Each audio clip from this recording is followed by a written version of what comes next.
Open the game up. And you'll be able to see the... Just, it's amazing.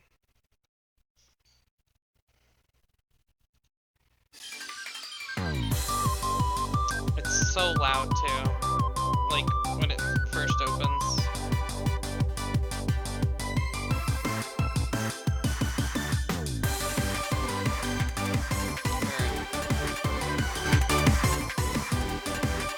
There we go. You currently watching Fierce? I'm bringing up the screen now.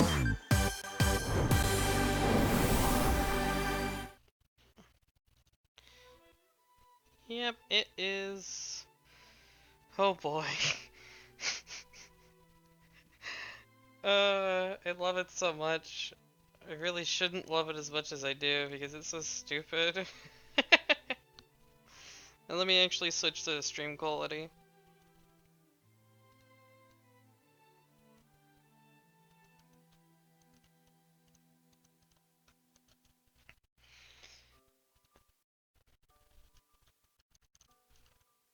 I need to turn my volume to see Yep. my headset.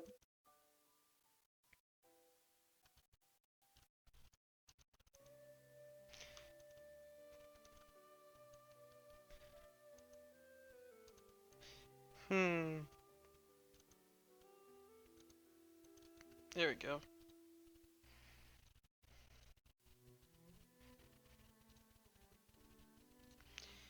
Alright.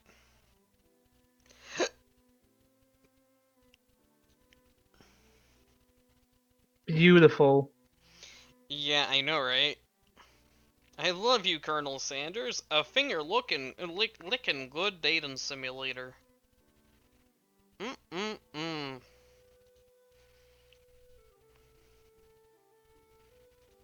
Oh boy, I love seeing that, just... I love seeing it on Discord. Playing I Love You, Colonel Sanders. That's pretty good. And let me just check a few things really quick. Huh. You got the stream pulled up, right? Yeah, the stream pulled up. Alright. How does it look so far on your end? Looks good. Alright, good shit. And let me just see if there's one more area I can tell people I'm streaming. I don't know. There doesn't seem to be any other place. Hold on.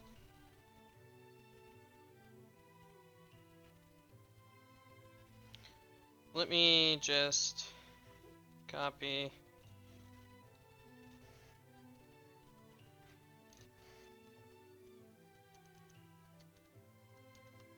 There we go. Perfect. Alright. So I guess I should just name myself Dylan then in that case.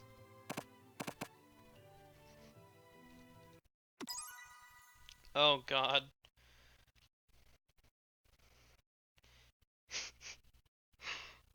So good and bad at the same time. So what have you been up to anyways, Fierce? Monster Hunter. Oh. You sleep softly as the morning sun casts a warm glow through the window of your modest student apartment. The world is peaceful and serene. You could stay in the moment forever.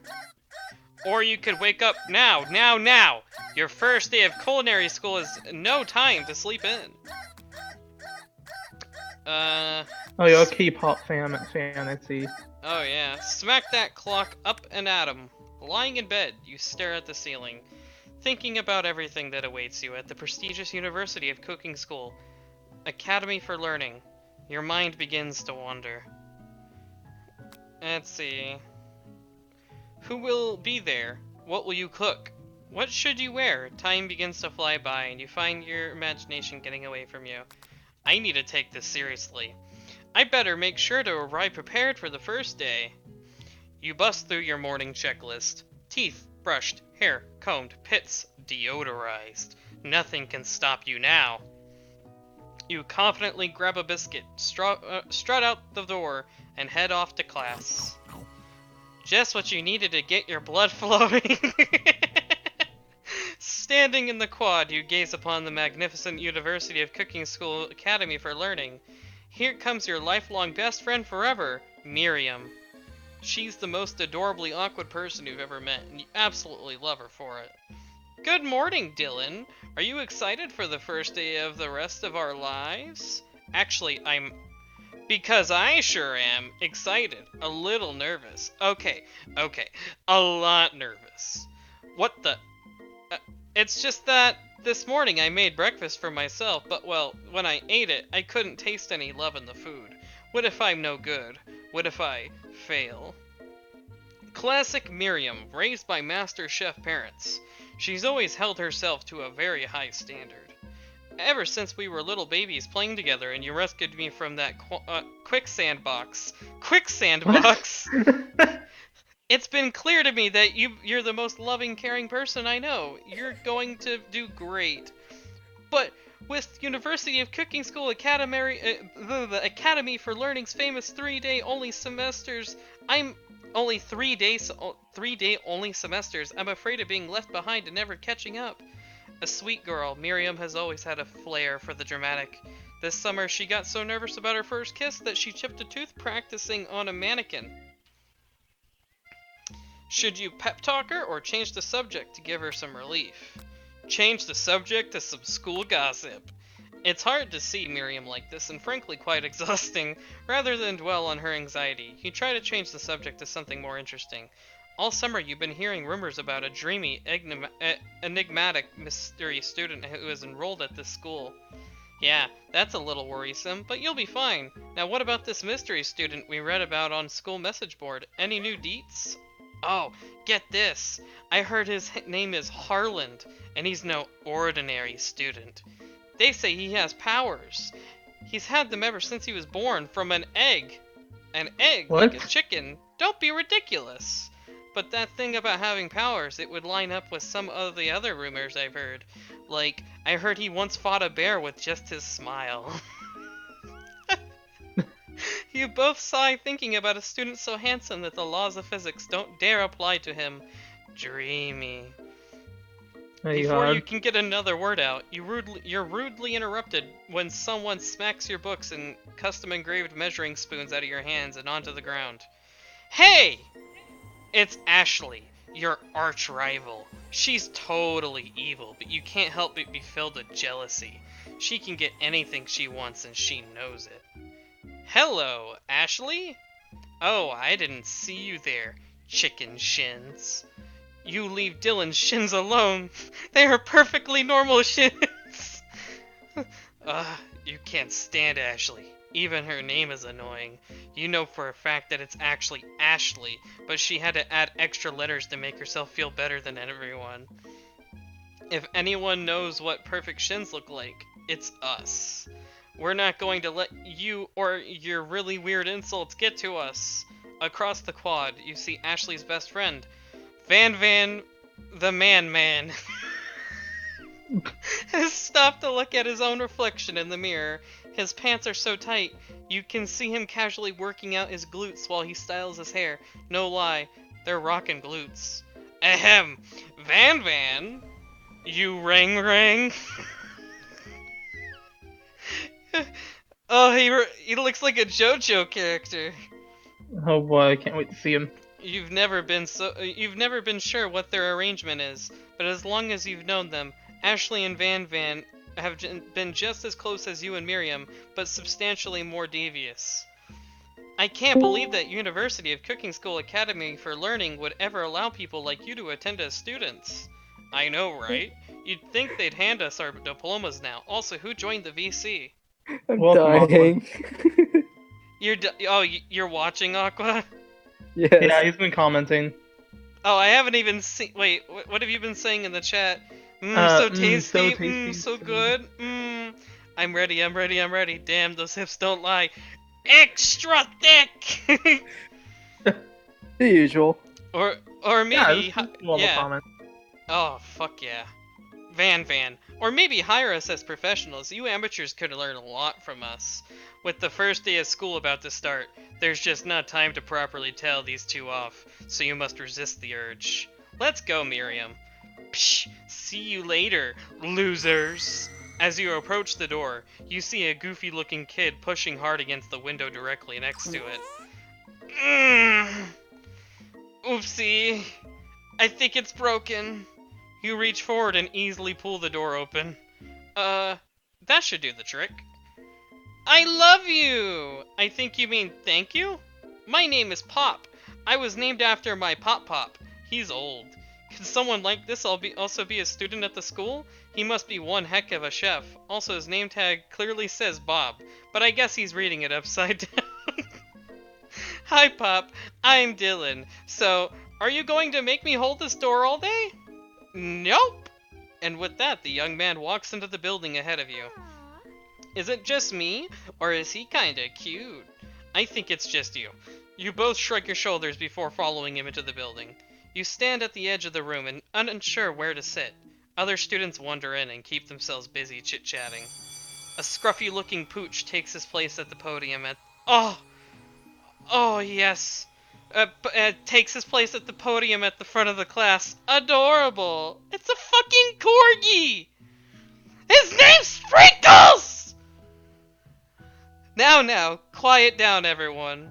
Who is this unreasonably cute pup and why is he in our culinary class? You must be Sprinkles, head instructor and CEO of UCSAL. Please call me Professor Dog. I may be cute and little and fluffy, but I still demand respect. Woof. What? A cute dog is our professor? This is the best school ever. I guess only a dog's nose is capable of picking up all the nuances of fine dining. Out of nowhere, wind begins to rush around you as a swirl of cherry blossom petals fills the air inside the Oh my classroom. god.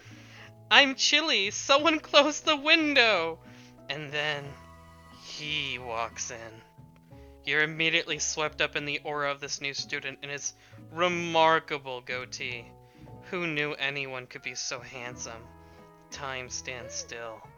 It's him. If it isn't my favorite student, Harland. Colonel Sanders interrupts Sprinkles. Sorry, Professor Dog. Before he can finish his sentence, please call me Colonel. Colonel Sanders. A hushed murmur rolls through the classroom as Colonel Sanders walks down the aisle of desks. Suddenly, the room is sweltering. Sweat begins to bead across your brow. You feel like everyone is looking at you, and you're not entirely wrong. And this over here must be Sweaty Sweats-a-Lot. Maybe we should open that window back up before Faucet Pits melts into a puddle and evaporates entirely. You two both know my name. We were in the same kindergarten class. And what is it with you and all your really weird insults? You take a moment to clean yourself up. It's a good thing you didn't forget about that deodorant this morning. This classroom is hot. ... Professor Dog steps in to settle the class down and set some ground rules.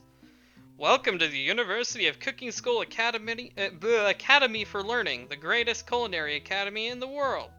The birthplace of culinary legends past, present, and future. Many challenges await you. There will be tears. There will be blood. There might even be really adorable tiny food. And when all is said and done, there will be a battle. You will lift your sporks and compete in the broom cooking arena. Just then, another student enters the classroom and interrupts the professor's rousing speech. Hi guys, sorry I'm late. I hope everyone had a good summer. I really meant... Quiet! Late to class is bad enough, but interrupting my monologue. You're on the fence. Fuck, I clicked my mouse and I skipped dialogue. Don't you recognize me? This is my third year in this school with you as my teacher. Everyone stares at him blankly. Does no one remember me? You're expelled if you utter one more word before I finish. Let that be a lesson to you students that tardiness is Unacceptable! Even Clank made it here on time, rolling halfway across town on his tiny wheels. You turn to see Student Sprinkles is referencing, who appears to be some sort of industrial kitchen appliance. Bzz, whir. The class bursts into laughter. Oh, Clank, you rascal! Sprinkle walks into the classroom. As everyone stands in silent obedience when he gets to you, he lifts his nose into the air and takes a deep sniff. Your diet is lacking. Based on what I'm picking up here, you definitely need a multivitamin. You should be taking better care of yourself. You've never had a talking dog as a teacher before, but Sprinkle's reputation for being smart but tough is well known. You decide to try and butter him up by giving him a treat from your pocket. But what kind? A beef treat, rubber ball, or chicken snack? I'm thinking I should give him a chicken snack, because KFC. Yeah. You reach beneath your apron and return with a chicken snack in your hand. Sprinkle's eyes go wide as he locks onto it. His favorite. Well, well, well. I think there might be some competition for new star student. The furry professor immediately devours the snack, leaving your hands slick with a coating of warm doggy drool. You see the other students eyeing you jealously, but pay no mind to them. If they wanted to succeed in life, they should have learned the importance of carrying a range of dog treat flavors on them at all times. Settle down, young chefs. Take your seats and prepare to have your minds open to the amazing possibilities of culinary creation. As everyone rushes to... Huh? Oh, no, stop. You keep going. Alright, as everyone rushes to claim their favorite seats, you're left standing at the front of the room. Only 2 options remain. Hey, Dylan, there's still a seat here. It seems that no one has claimed the seat next to me, if you're interested. I'm gonna sit by Colonel Sanders. Oh, you move to take your seat by Colonel Sanders. It appears he brought no books, pens, or pencils. However, his perfect, upright posture shows off a seriousness that makes you confident in his desire to learn. Thanks for offering me the seat. I've only had 2 rules. Do all you can, and do it the best you can. It's the only way you ever get that feeling of accomplishing something. That's so inspiring. A little off topic if you ask me, but okay. As soon as you've settled into your seat, the professor makes an announcement. Think fast! It's time for a pop quiz! Yay! A quiz about me! This incredibly important and surprisingly short quiz will tell me if you are ready for life at culinary school. Keep your knives sharp and your focus sharper. Here comes question 1. If train A is traveling to point B and train B is traveling to point A, how important is it to wash your hands before cooking? Extremely. Looking at you, Pop. That's right. Forest is to tree as chicken is to feather. That's right. What is the most efficient eating utensil ever created? A cosmically oversized fork, a meat tenderizer, a spork. That's right. What food is best for a broken heart? Camel meat. Anything as long as it's prepared with love and not too much salt. A pancake that looks like a silly face. Anything. That's right. Is Sprinkles a good boy? No. He's a talking dog that teaches at the culinary school. He is the best boy. Or yes. Damn right he's the best boy. He's a fucking corgi. Your total score is perfect score, 5 out of 5. Wow. Be honest, did you cheat? You look up to see that Colonel Sanders has been watching you tally your score. He's impressed. I know we just met, but I have to confess, I think you have a beautiful brain. Oh, Colonel Sanders. That is the way to my pants, not my heart. Hot diggity, Dylan. You just scored some major Colonel Sanders points with that performance. May I have your attention, students? I have an important announcement to make.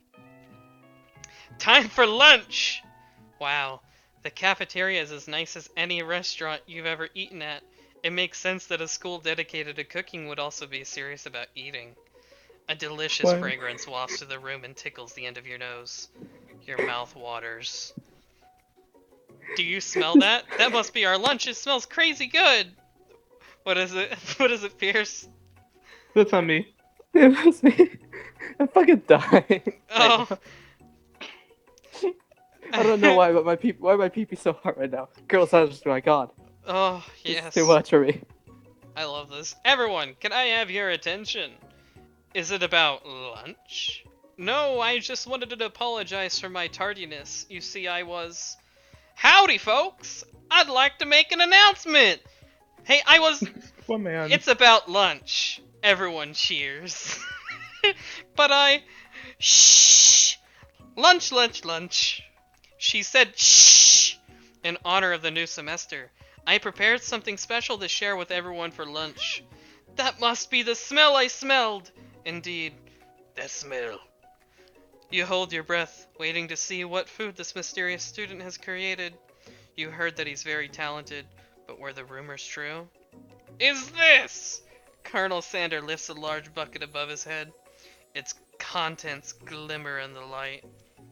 Piled high are huge pieces of chicken, breaded and fried to a crispy golden finish. The aroma envelops you, and you begin to feel warm and safe. Colonel Sanders has filled the bucket with chicken. What a novel concept. Your stomach begins to grumble, as if it is to say, stop thinking and start eating. For years, I have been developing a secret recipe for the perfect fried chicken. By my calculation, nothing less than 11 herbs and spices are required to achieve the perfect balance of flavors. You look around and notice that every student has a pen and paper and is scribbling notes as fast as they can. But that's all I'll say about that. What? You think we want your stupid You think we want your stupid secret recipe? Dude. Psh, nah, dude. Nah, my dude. Nah. I'm just, drafting a last will and testament in case, one of those ingredients is, poison. Got him! He looks around nervously to see if anyone else is laughing at his sick burn. You wait to see what a zinger Ashley has prepared to follow up, but she suddenly takes a different approach. Yeah, and I was, like, writing in my diary. Dear diary, today I smelled something beautiful. I knew at that moment that only the hands of a true gentleman could fry chicken so tender. You see, her body language changed from bitter and evil to sweet and innocent as she slides closer to Colonel Sanders. She realized that she is destined for greatness and fame with cooking skills like this. She wants him all to herself. Nah, bitch! You get away from my man! Oh, please. Well, Van the man, if you don't want any, I'll take his! Whoa, hold on. I mean, I guess I'll try it. He takes one bite, and his eyes grow wide. He starts contorting his face as he tries to hold in his pure exhilaration and act unimpressed. Easy now. There's enough for everyone. Please, my fellow classmates, dig in. You take one of the pieces of fried chicken out of this bucket and sink your teeth into it. It's amazing! Tasting Colonel Sanders' food transports you to another dimension. Alone with your taste buds gripping a drumstick in your hand, you float weightlessly. Focus your mind and meditate on this moment. Try and identify every flavor. Savor the moment and everything that it tells you about Colonel Sanders' culinary heart. Swim towards the light. I'm gonna go ahead and see what Colonel Sanders' culinary heart tells me. The flavors in your mouth are beautiful, pure, heavenly. What a guy! Alone with the flavors, you feel something that can only be described as love. For a man? For a flavor? Are they the same? After tasting his food, you try to get some one-on-one time with Colonel Sanders. You approach Colonel Sanders. Colonel Sanders smiles ever so Colonel Sanders smiles ever so softly as you approach. He stops what he is doing and allows you to break the silence. Colonel, I wondered if I could talk to you for a second. Anything for a fellow chef. What exactly was on that chicken? How bold to come out and ask. It's an idea I had for a new combination of flavors that will make me my fortune and establish my legacy for all of time. As I open up a chain of highly successful fried chicken restaurants. No big deal. It's just you and me here talking. I can keep a secret. In fact, I've got some of my own that I'd be willing to trade. What's the rush? The semester's only getting started. We've got 2 whole more days to get to know each other. He's clearly not going to give it up easily, but it doesn't hurt to be persistent. Wait a second, the semester only just got started. Only 2 days though, okay. Oh man, only 2 days with Colonel Sanders? Dang it! You know what they say about secrets, Colonel. Shouldn't learning be fun? You've got moxie, I'll give you that. Colonel Sanders looks both ways to make sure you're truly alone, and then leans in. Fuck, I feel dyslexic. And then leans in. You can feel his warm breath as he whispers. Just one ingredient, but you can't tell. I use blank. It's something my great-grandmother taught me. Blank. Wow, you'd never have guessed that. In fact, you're not even sure where you'd get some if you searched. While you're wrapped up in that huge revelation, you notice that Colonel Sanders has disappeared, while everyone else is still in the cafeteria. You decide to look for him. You find Colonel Sanders outside, standing in the quad. Oh, it's you again! Howdy! Sometimes I like to cut. Voice. I know, it's just like, oh boy. Sometimes I like to come outside and look at the school buildings. I think about how my story will continue on after I've graduated. I'm just gonna give him a southern accent. It sounds like you have big plans. I dare say the biggest, and I will leave my mark on this world. You can bet on that. Alone together for the first time, you figure now is the perfect moment to show your personality to him. Neg him to show your own strength.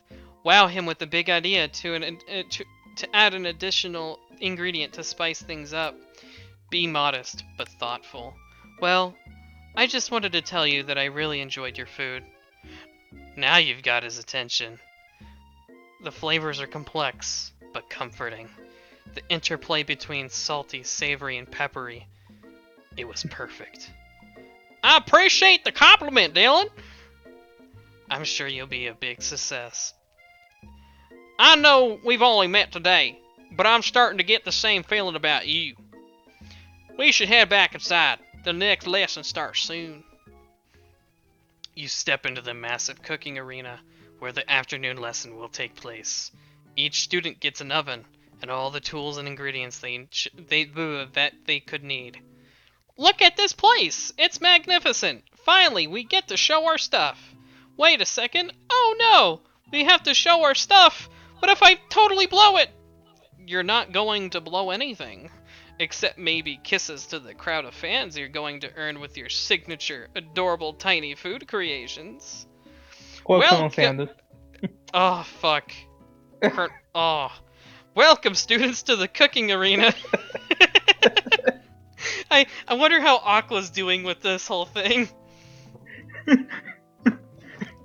Aqua, how are you doing with it, huh? Oh, did he leave? I think he had to. Oh, for today's lesson, we'll be cooking with partners. Hurry up and pair off. Naturally. Oh, I know who we're partnering with. Ashley. Yeah, totally. Naturally, Miriam looks over to you, but unable to control yourself, you pounce on Colonel Sanders. Oh my. Oh, hey, Colonel, would you like to tackle this lesson as a team? A team of 2, that is. Me and you, if that wasn't clear. Want to be my partner? Sure, Dylan. I'll prepare our station. Without you as a partner, Miriam is left standing all alone.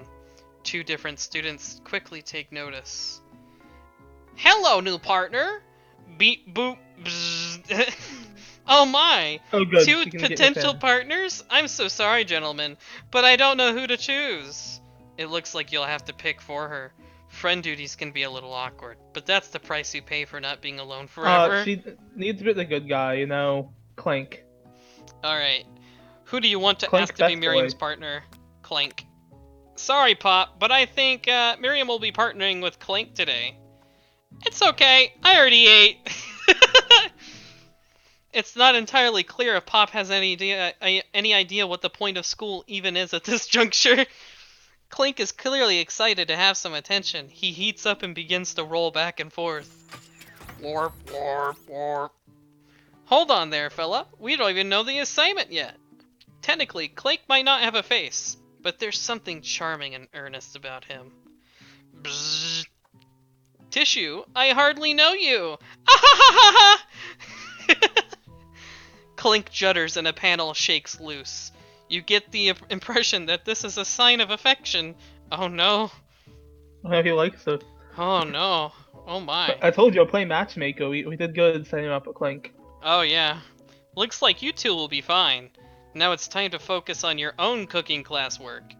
Alright, you two. For today's lesson, we're going to keep it simple. Pick a basic dish and divide up the steps. No chef is an island. It takes 2 flints to make a fire. You get the idea. Which dish do you suggest to your partner, Colonel Sanders? Steak tartare seems easy enough. It's fancy and you even have to cook it. Using octopus will blow Colonel Sanders' mind. Your grandmother's mashed potatoes and gravy. I've always been something of a down-home chef. I was thinking we could make something warm, inviting, comforting. Maybe mashed potatoes. And gravy! Beautiful. I couldn't imagine one without the other. Colonel Sanders casts a coy look at you, causing your whole face to go beet red. Embarrassed, you quickly turn away. I'll get the potatoes! No, please, let me! Pecking perfect produce is a passion of mine. Looks like things are getting pretty fresh around here. Does someone have a crush on Colonel Sanders? No, Baka. Does it actually say Baka? No, I'm just saying that to me. Like, I wish. We're just cooking partners. Mind your own business. Sanders' heart is my business, and you'd better keep your fingers off of my man. Oh no. Did someone call for me?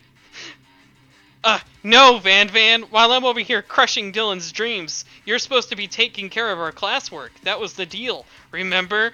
Oh, he's crying. Oh. Colonel Sanders returns, arms full of peeled potatoes. He tosses them into boiling water and turns his attention to you and your old friends. Oh, howdy there, Ashley, Van. Are we working in a quartet instead of a duet now? Actually, no, it looked like Dylan was struggling, so we offered to give them a hand. You know how it is. These young amateur chefs need a lot of mentoring. I was gonna say, Colonel Sanders, maybe I could also teach you a thing or two about fancy food. Maybe one day you might be able to get up to my level. Ha! Doubt it. Don't be rude, Van. Personally, I have no doubts whatsoever about Colonel Sanders' ability to concoct creations worthy of admiration. After all, your fried chicken was quite spectacular. Also, I like how heavy metal's playing in the background. It's like boss music. But Colonel, if you ask me, I might make a better partner for you than this thing that has positioned itself at your station. Don't you feel deep down that we cast complementary shadows? We fit together like a thigh and a drumstick. It just makes sense. Nothing about this makes any sense, but one thing is clear. She's coming for Colonel. If you don't watch out, Ashley is really going at you hard. You need to ask for some backup here before things get ugly. Talk to Miriam, your forever bestie who has your back. Turn to Colonel Sanders, hunk of hunks, in your time of need. I'm here to learn and express myself via my cuisine, not bicker with prima donnas. Partners were chosen at the beginning of class, so let's all respect the format. Okay? You turn to Colonel Sanders to confirm that you're on the same page. I chose Colonel Sanders and Colonel Sanders chose me. Isn't that right? A businessman respects all fair agreements from contracts to handshakes. I took on Dylan as my partner for this activity, and I stand by it. Based on your team's behavior, I'd say you're perfect for each other. Neither of you has Dylan's natural talent or their loyalty. Being defended by Colonel Sanders leaves you feeling proud and full of potential. You look for Sprinkles in hopes that he might step in, but he's nowhere to be found. Darn those cute corgis and their short but sturdy stature. You look down at your station and realize in the tension of the moment, your hands have been cooking on autopilot. Distracted by the drama, you've already crushed the boiled potatoes into a perfectly creamy mashed texture, with plenty of butter and cream for flavor. It's as if your natural passion guided you through the steps you know so well while your attention was elsewhere. I know just what to do. Colonel Sanders extends his hand. He's holding a beautiful white porcelain gravy boat, and out of which pours a smooth brown gravy smothering your nearly finished potato dish. Gravy flows down the mound of mashed potatoes. The result looks spectacular. Granny would be very proud. Colonel Sanders holds a spork out to you. You reach out and grab hold of it, but he doesn't immediately let go. The two of you stand holding the same spork, and for that small moment, all of the madness and pressure in this world stops. Your eyes lock. The moment is electric. Time stands still. If you love something, set it free!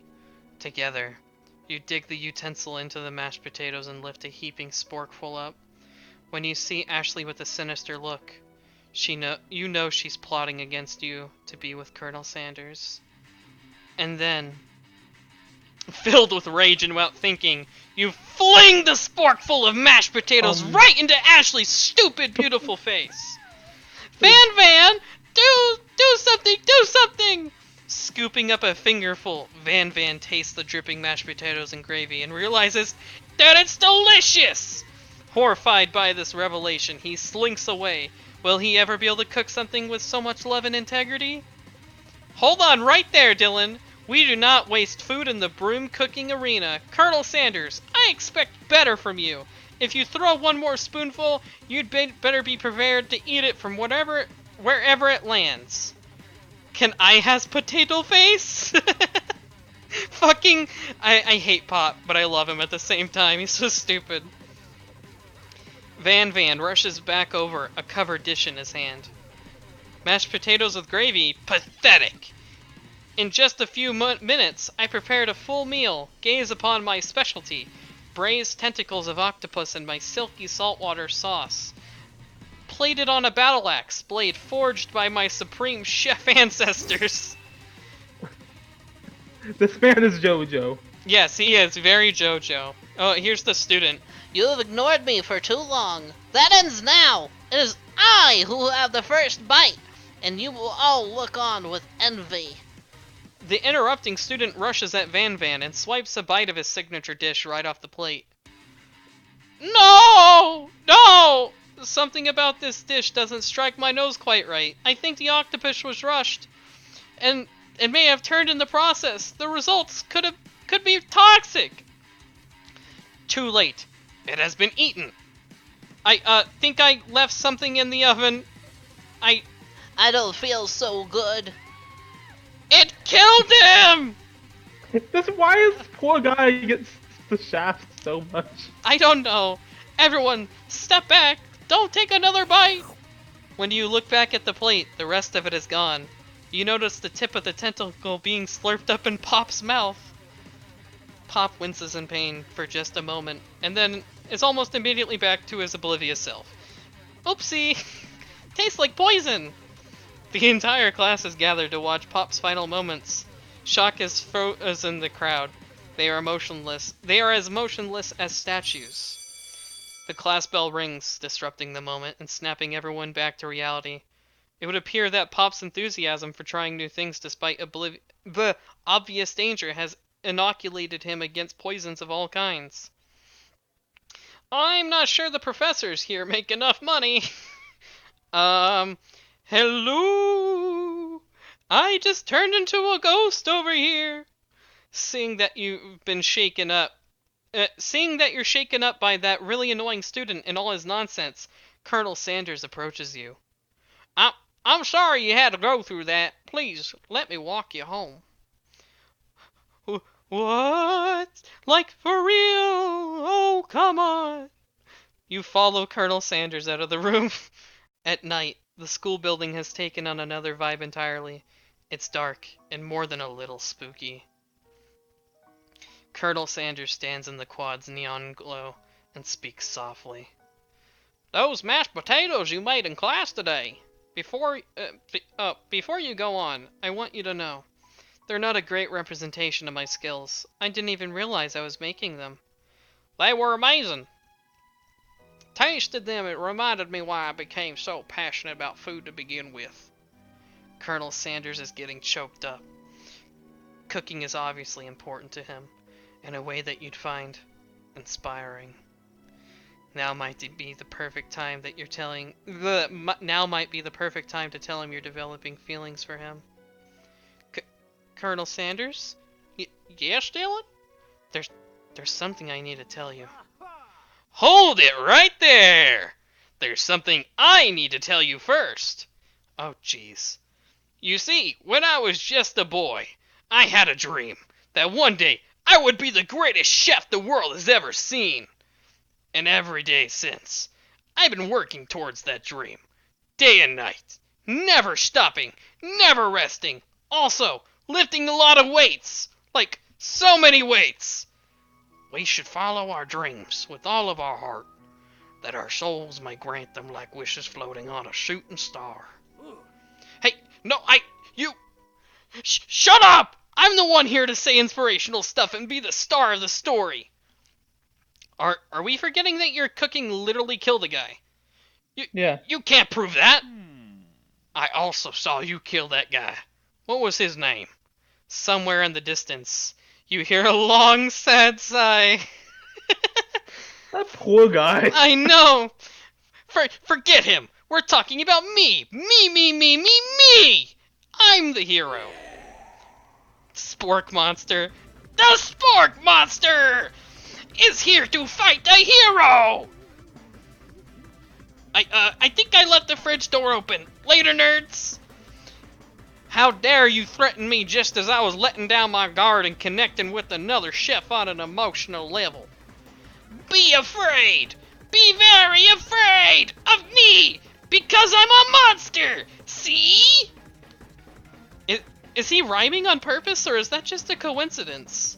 Before you can discuss syntax any further, it's a turn-based fight sequence! What will you do? I will defend. You decided to defend! Which defense will you choose? Trepidation! Trepidation, by the way, means fear. You close your eyes tight, but then open one just enough to squint and see the Spork Monster across the battlefield. For some reason, this makes you feel more prepared for what comes next. Spork Monster goes on the attack! They spit hot gravy at you! You take 1 damage. Fat lot of good that defense did. I will defend again. You decided to defend! Which defense will you use? Buff up. You think about that feeling you get after having a good meal where you're so full and happy that nothing can get you down like food in your belly, just the thought warms you. Spork Monster is really feeling emboldened by your lack of attacks. Spork Monster attacks their mashed mind and draws in energy from Mother Earth itself. They grow larger and more intimidating. How will you respond? I will defend again. I'm gonna buff up again. You draw energy into your arms, thinking back on all the stirring you did in the kitchen as a child. Your muscles go super swollen, you're ready to take on anything! Spork Monster is no quitter. Buffed up and ready to rumble, they go on the attack once again! Spork Monster uses Utilitensile. You take 2 damage from the attack. If you take much more damage, you're not going to survive the battle. I'm gonna defend again. Oh my. No one can control this much buffness. You start to feel bloated and, quite frankly, a little gassy. You'd better attack soon or you're likely to explode. You decided to go out on the attack. I'm gonna cook with love. Cook with love does 1 damage. Spork Monster's oozing cheese sauce onto the lawn of the quad. I wonder if he's gonna have to clean that up. Feeling vulnerable, Spork Monster prepares for its ultimate attack. Rounded Edge. Vile villain! Your reign of terror stops here! Colonel Sanders summons the energy of 1,000 chickens. Pot pie flower. Pot pie power pinch. Pot pie power pinch does 10 damage. Spork monster is defeated. You saved me. An injured spork monster spews steam into the night. Spare this wretched beast. You manage to tamp down your disgust at the sight of this gnarly beast long enough to realize that he's still a living creature with a pure soul who deserves your pity, not your wrath. Be gone, beast, and don't you dare come back for a follow-up encounter tomorrow. I won't forget this, and I certainly won't be back, like you said. The spork monster scuttles off into the night. The defeated monster left behind a special item. It appears at first to be a cookbook, but upon closer inspection, it's so much more. It's a book of magic spells with the golden chicken on the cover. You open the cover and find a library card tucked inside. The last name to have signed it is Borko. Borko. That name sounds strangely familiar. Your blood is pumping as you stand in the quiet of the night, holding the mysterious book in your hands. As you come down from your battle buzz, you realize that your final attack has left you completely depleted. The world around you begins to fade away. Without any energy to keep your eyes open, darkness overtakes you. The image of Colonel Sander flashes before your eyes as you fall asleep. He must have helped you get home in your tired state. You don't know if you could have made it without him. What a guy. You want to thank him, but you don't have the strength to utter a single word. You feel your covers being pulled up over you as you are tucked in tightly. Good night, my Colonel. In your dream, you're together with Colonel Sander. For some reason, Sprinkles is also there, instructing your love. Dreams are weird.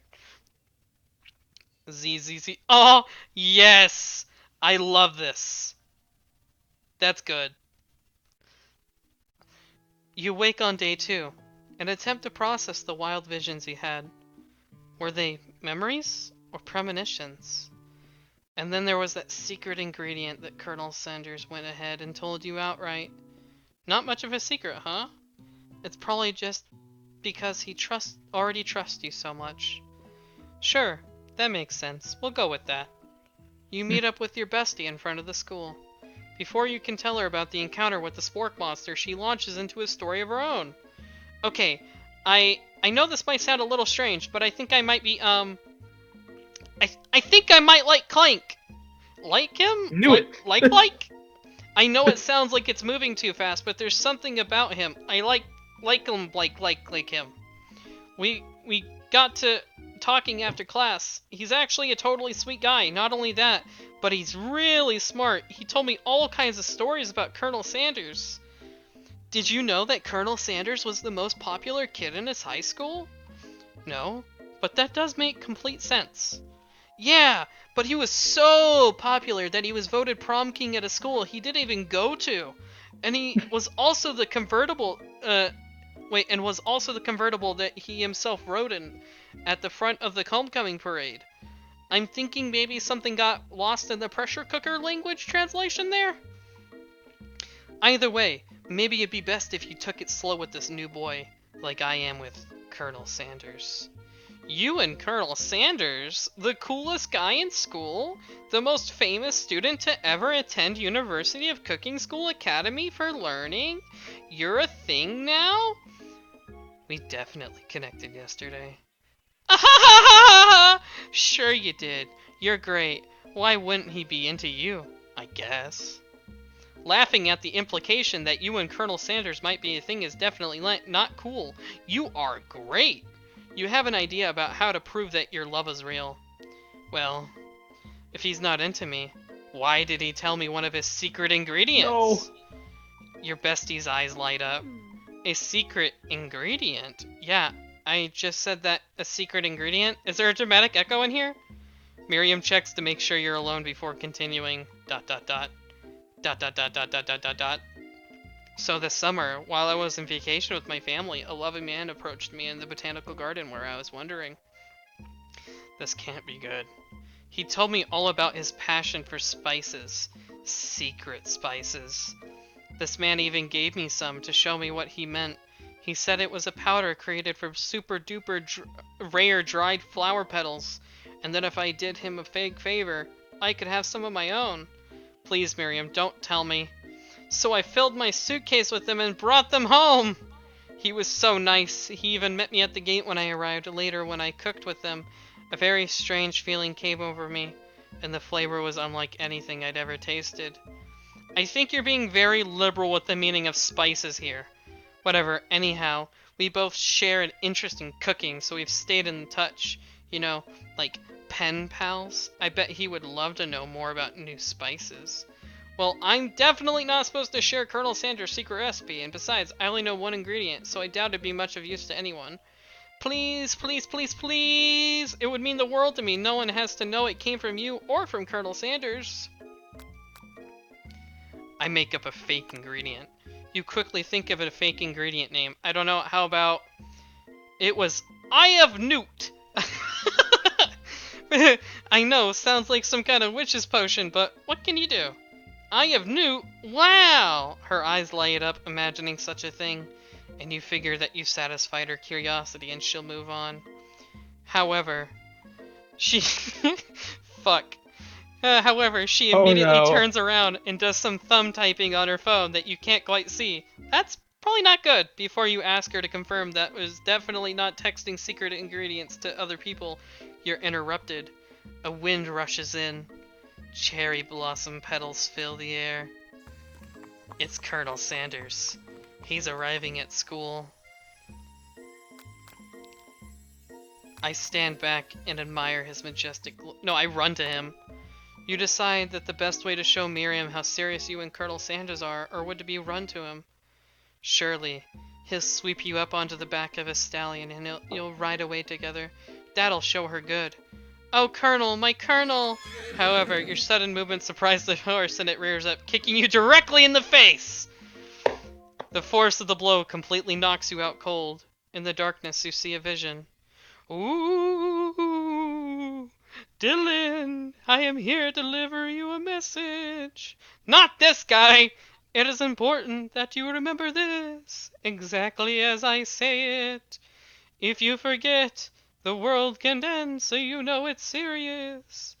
I have been trapped in a realm beyond, but a great prophecy relies on my return. Only you can save me. All you need to do is repeat my name 3 times, and that name is blank.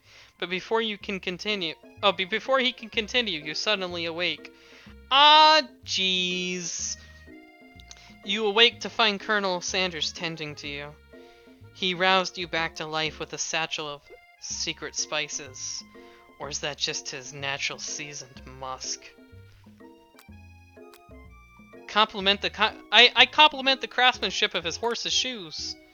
Maybe he shouldn't be riding a horse to school, and maybe you shouldn't be running up to animals you don't know. It's hard to say who is in the wrong here, but one thing is for sure, that Colonel Sanders is pretty dreamy. That horse has beautiful shoes. I could really feel how smooth and sturdy they were when they were pressing into my face. That's nice to hear. No one truly appreciates good craftsmanship anymore. I like how I'm choosing all the right options. I know, though I'm not sure actually if the Eye of Newt was the right option because of the fact that it might backfire. It might, but at least Colonel Sanders is loving me more. That's all that matters. He might not like that you told the world that he puts Eyes of Newt in his chicken. True. And with that, Colonel Sanders disappears into the school, leaving you and Miriam to follow. When you enter the classroom, you can see your 2 rivals, Ashley and Van, are doing something bad. By the way they're hiding, you know it must be really bad. Like, counterfeiting recipes bad, experimenting with restricted ingredients bad, summoning a demon bad. You try to get a peek over Van's hulking shoulder. But he sees you coming. Whoa there, little one. I'm not sure you're ready to handle this. I'm gonna act like I'm not interested in them, but really try to get a closer look. You sit near the rivals, but leave your back turned to them. You even hear Van Van mutter something that sounds a bit like a magic spell. However, he notices you eavesdropping. You try and cover your tracks and improvise an excuse. Ahem! It's time for class, and you're distracting the rest of us who want to learn. Now you've upset them. Oh? And you're the Emperor of Cooking, aren't you? You make the rules? I'm not so sure you'd know a good meal if it ate you. I like his hair. He's like going all fucking like Goku on me. Yeah. Being the best chef in the world takes more than just culinary skills. It takes creativity. It takes panache. It doesn't hurt to use a little evil. You finally get a look at what it was that they were hiding and instantly recognize it. It's a book, just like the one you found after your encounter with the spork monster. That's the same book I found last night in the quad. Ashley immediately elbows Van Van, who hides the book behind his back. I don't know what you're talking about. That book is a family heirloom and its contents are secret. You notice they haven't just been studying the book. They've got pot pinned to the wall, and they're tossing potato skins at him while he tries to catch them in his mouth. We're playing! Before you can dig in any further, you're interrupted by the arrival of more students. It's almost time for class. Beep, beep. Clink must be running late. He's in such a hurry that he rolls right over Van Van's meaty foot. Hey, watch it, you bucket of bolts! You watch how you talk to him. He didn't do anything. Bzz, womp. Who do you think you're talking to? I've never seen such language, not even from a stand mixer. Womp womp. No, your mother was a stand mixer. Weird. Bzz. Van Van jumps to attack Clank, but Clank shocks Van Van, sending him flying across the room. Protect me, Colonel Sanders. These crazed men are about to come to blows. I think it must be over me, but I'm not interested in either of them. Ashley's tone has completely changed in an instant. She bats her eyelashes at Colonel Sanders. Surely he must know that this is a ruse, right? Gentlemen, get a hold of yourselves. Save it for the arena. At least. Or, no, honestly, what do I care? I've got a lofty career aspirations to focus on. Maybe I can help you with your business plan. Just then, Sprinkles arrives to signal the true start of the class day. He's panting, which doesn't seem that abnormal. He's a professor, but he's also a dog. Students, please take your seats. I apologize for my late arrival. I spent the morning chasing a car all around town, and my tiny legs are very, very tired. But I'm here now, and I hope you're ready to learn. Rub his furry dog belly. He loves it. Sprinkles stops in his tracks and sniffs the air around you. Something has him in a trance. It's the scent left on you from Colonel Sanders. Sprinkle jumps on you and licks your face. Down, boy, down! Auf toppen! Oh, that's German, lovely. Why did he just speak German to a corgi?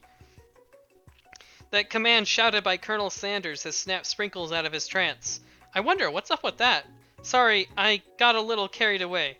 After he catches his breath, Sprinkles regains control of the classroom. Without further ado, we'll review the global history of my favorite fowl, the chicken! You want to pay attention to the lesson, truly you do. Which is why in 1776, at the signing of the Declaration of Independence, it was the chicken who first signed their name. But you can't help but daydream about Colonel Sanders. And you missed most of the important parts. When you come to, Sprinkles is holding a tray of food in front of you. Well, Dylan, naturally this appears to you to be a sample platter. Which item do you want to sample? A dog biscuit. Because of the shape it's baked in, you assume the dog biscuit is a treat made by Sprinkles. An example of his own culinary talents, perhaps? You reach out for it when Sprinkles jumps on and bites onto your cooking apron. What kind of monster would steal a dog's favorite biscuit? Your apron is left in tatters. The entire class looks on in horror as you fall unconscious from the embarrassment. I never even got to taste it. Is this the end? You fade into darkness, but something is there. The Spork monster? Borko, what are you doing here? It's not your time, my friend. Your act of kindness has not been forgotten. You watch as your apron magically repairs itself. You won't have to live in embarrassment anymore. Thank you, my friend, wherever you are. Which item do you want to sample? A shimmering pepper. A brightly colored pepper stands out from the other items. It sparkles in a most eye-catching way, so naturally you reach out and grab it and eat it right away. However, your body is not prepared for the heat. The pepper has triggered an intense spice hallucination. It feels like forever as you trip through the universe. My friend, ooh, this guy again. I'm here to give you an important message, ooh. You must avenge my death and fulfill your destiny. All you must do is... I was saying, to fulfill your destiny, all you must do is... Sorry, I think I've still got some spice stuck in my throat. It's fine. I'll work through... Cough. To fulfill... Cough. The prophecy... Cough, cough. You must... You feel yourself begin to regain consciousness. Oh, I feel so bad for the ghost guy. He really didn't do anything to deserve this. It was just beating up on him for the sake of beating up on him. Yeah. Oh, man! You come to and find everyone is staring at you. The pepper was the last of its kind on Earth, and now it's gone forever! You think to yourself, geez, I should pay better attention. We all make mistakes. I'm sure he'll forgive you. Someday? Come on. It's time for lunch. Before anyone can relax, the cafeteria lights dim. And your rivals enter to make a dramatic announcement. Today's lunch will be prepared via timed competitive cook-off. The level of theatrics with these two is off the charts. Demand that... I don't understand. Why What? they have those two things as options if you want if he didn't want you to have the biscuit and he admitted that was the last of its pepper type at all. Yeah, and I guess they wanted me to drink the water? Let's see. Demand that they stop wasting every... Step up and tell them you're on! A bit of lunchtime competition, eh? Count me in! I have to wipe the tables with you fools before I set my lunch down on it, then so be it! I'm not the fool. You're the fool. Fool? Good one, Van Van. I like your... Oh, wait, no, that says Colonel Sanders. Good one, Van Van. I like your gumption, Dylan. I'll be watching your performance. Oh, he's loving me more, the hearts. Oh, yeah. And as Tech Taco, you're looking at the wrong person. Colonel Sanders is the true eye candy here. Oh, yeah. Just as things reach a boiling point, Sprinkle steps in. Surely he'll put a stop to this madness. Now, students, please settle down. This is a lunchroom, not a sportsing court. Finally, a little sense. You breathe a sigh of relief. At least, not until we turn on the timer! Timer ready. But just then, a huge light blasts you in the face, flashing the words, "Timer ready." That's what I'm talking about. Aroo! I stand corrected. The hard way builds solidly. Oh, the hard way builds solidly a foundation of confidence that cannot be swept away. And that's an original quote by me. In case anyone was wondering, I hope it's a message that lifts you to victory. Like a diamond, I was formed under pressure, and now is my time to shine. I will defeat you myself. You had his chicken, and you made mashed potatoes and gravy on day one, and you're feeling like you can really impress him again here. It's time to boil some water for the potatoes. Think fast, if the timer runs down, you'll be forced to pick randomly. It always boils 100 seconds after you turn the, 100 degrees Fahrenheit. No! What were you thinking, Dylan? Get your head in the game, fuck! You're going to need to season the chicken before you cut it, but you don't know Colonel Sanders' recipe exactly, but you have an idea. There's 11 different spices, there we go. But at least you're headed in the right direction. Tail waggles and testifies. Now that you got some basic steps going, it's time to elevate your craft. What state of mind offers the The most flavor. Trust. Fuck! God damn it! Wait, is there any way that I can go back? No, fuck. I'm begging you to get it together. Get it? I'm a dog. It's never the wrong time for some dog jokes. Next question. Your classmates are rooting for you, but Ashley is simply stronger and faster than you. You'd better pick up the pace if you want to survive. When you were a child, your father told you never forget when you came from every day, and you meditate on his advice and draw energy from that place. Now would be a great time to harness energy. Where does it come from? It comes from a small town where big dreams are. God, I can't read it fast enough. That's the issue. That's right. This is your shot, and you're not going to miss it. Aru. You try to shut off the noise of the arena and focus on your cooking. What is the sound of success? Bubbling. That's fuck. Don't make me get the spray bottle. Is this the end? Yep. Game over. Try again. God, that kind of pisses me off. The timer makes you stress because it's huge and red. Oh boy. Okay. So where was the checkpoint? I'm curious. Oh, the checkpoint is right before the dialogue where you decide whether you want to challenge them or not. Okay, there we go. So I'll just skip past all of this. Alright, so it always boils 100 seconds after you turn the heat on. That's wrong? No. Fuck. 11 different spices. It is gratitude. A small town where big dreams come true or whatever. Aru.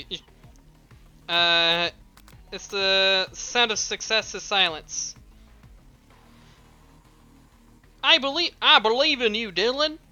He's actually cheering you on, which would be awesome. Except knowing he's watching you makes you totally forget what you were doing. Now all you can think about is Colonel Sanders. How many spoonfuls of gravy? God, fuck! You are stranded on a desert island with only one dessert cookbook. Which do you take? What a hunk! I know, right? You're falling behind. Oh, fuck. I'm getting, like, distracted. Let's see. To make up time, you toss your biscuit dough into a stand mixer as you do. The crowd gasps. Yikes. Zzzt. I know you love nothing more than seeing a fellow appliance utilized in a kitchen battle, but sometimes that means sacrificing the personal touch. You might not have any hands, but Dylan does, and a good chef needs to be touching the dough to know when it's properly mixed. There's an easy way, and there's a hard way. You don't get far by going the easy way. When you hear everyone talking, you realize how serious your error was. You immediately shove your hand to the mixer to rescue your dough before it's overmixed. Dylan, no! But you're not fast enough. Your hands get stuck and it's immediately crushed by the quickly spinning beaters. There's no way you'll be able to use that hand for the rest of the match. Colonel Sanders shakes his head in shame. What you often find is that the easy way can turn out much, much more difficult. Everyone stop what you're doing! This battle is over! It can't be! I was so close to finishing my dish! Sweetheart, look at your hand. You simply can't go on. Aw, that's too bad, and here I am with the completed dish ready to serve. Surely that makes me the winner by default. No, no, no. It wouldn't be fair to compare the two on account of Dylan's injury. You see Sprinkles begins to lick his doggy chops as he locks onto the dish. I suppose you should at least tell us what you prepared. Well, because I'm the sweetest, I skipped straight to dessert. Under this white chocolate dome, you find a wide array of delights, taking you on a journey of flavor that tastes good and tells a story of excellence. I was going to ask Dylan to the honor, but since you're injured, I'm afraid that pouring this cream of delicate hot chocolate sauce might be too difficult. Colonel Sanders, if you wouldn't mind letting me your strong, steady hand. Colonel Sanders pours the hot chocolate sauce on top of the dome, causing it to melt away, revealing the ingredients hidden within. Inside, you find a delicate fried cheese croquette atop a slice of honeycomb ice cream, 2 ways tender nougat, and pearls of blueberry galette. Colonel Sanders seems intrigued, but perhaps not impressed as he dips his fingers in the chocolate sauce. Simplicity isn't your strong suit, is it, Ashley? Oh, you. As he places the sauce-covered fingers onto his lips, Ashley leans over and whispers something into his ears. A dab of sauce sticks to his mustache. Do I internalize my rage, or do I put myself between Colonel Sanders and Ashley? Internalize, I'd say. Your rage burns so intensely within your eyes, they burst into flames. Oh, the flames cause your eyebrows to catch fire and turn to ash, and they fall off of your face, which means people will have a hard time understanding your emotions for the rest of the semester, perhaps forever. Embarrassed and ashamed by your poor performance, not to mention your crispy fried eyebrows. Really? You run for the quad to be alone. The beautiful weather feels like an insult. Inside of you, a storm rages. It's Colonel Sanders. He's probably here to tell you that he and Ashley are in love and have decided to get married. And he won't even ask you to cater his wedding because you're a terrible chef and an awful person. You try to hide from him, but he approaches you directly. I know you're hurting right now. Not just from the devastating loss, but from that run-in with the mixer and that small fire. We should get that checked out.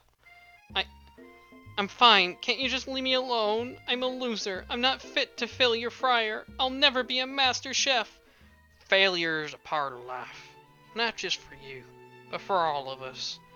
Do you think I've never failed at anything before? That's exactly what I think. Well, think again. I wasn't always the man you see before you. Enrolled in culinary school. Incredibly handsome. Successful. Motivated. Well, handsome, sure. I was born that way. But I walked other paths and arrived at dead ends. I was passionate about life. But I failed as an obstetrician.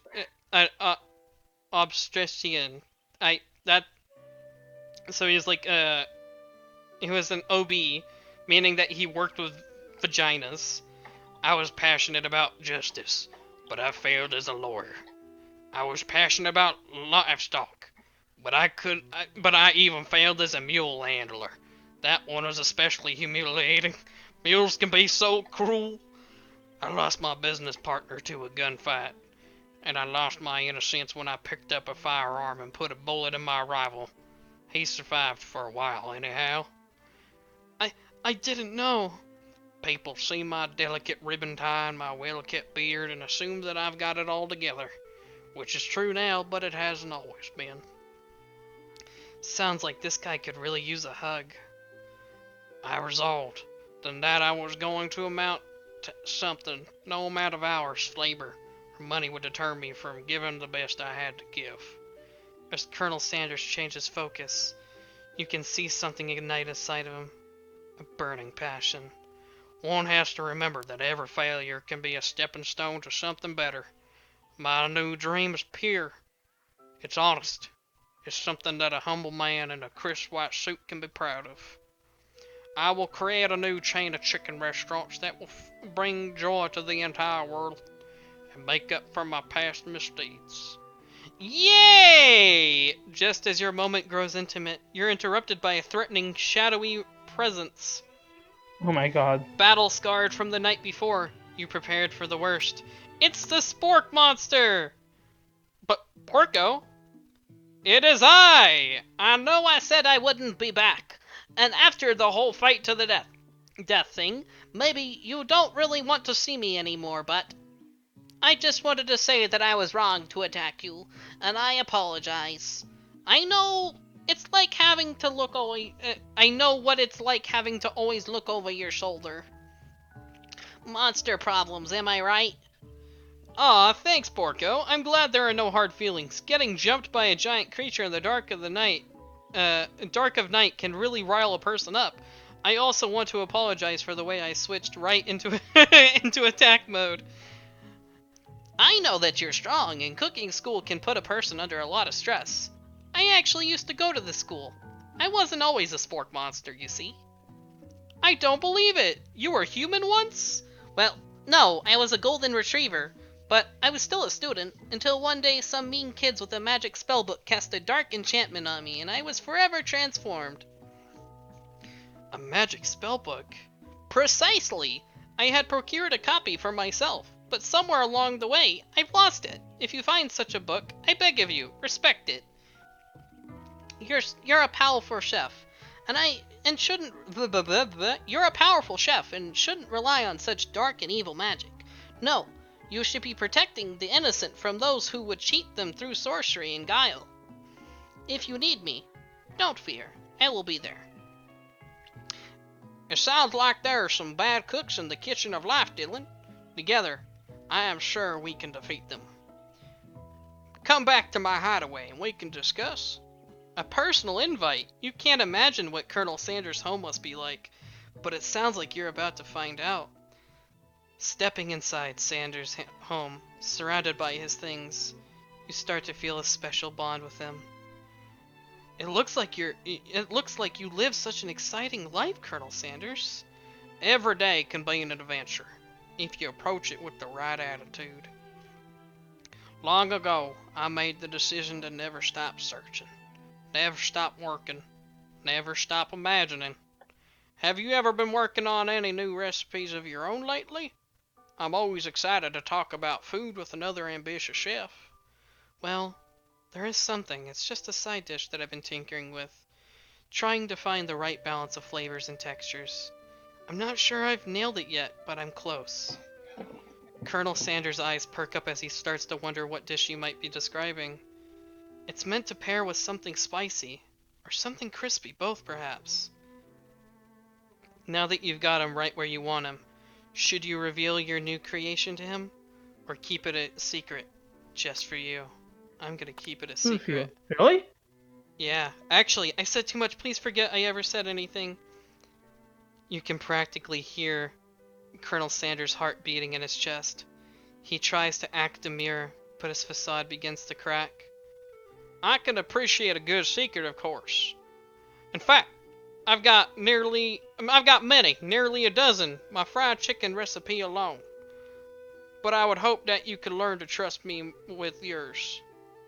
Well, I suppose you did share a secret ingredient with me yesterday, so it'd be only be fair.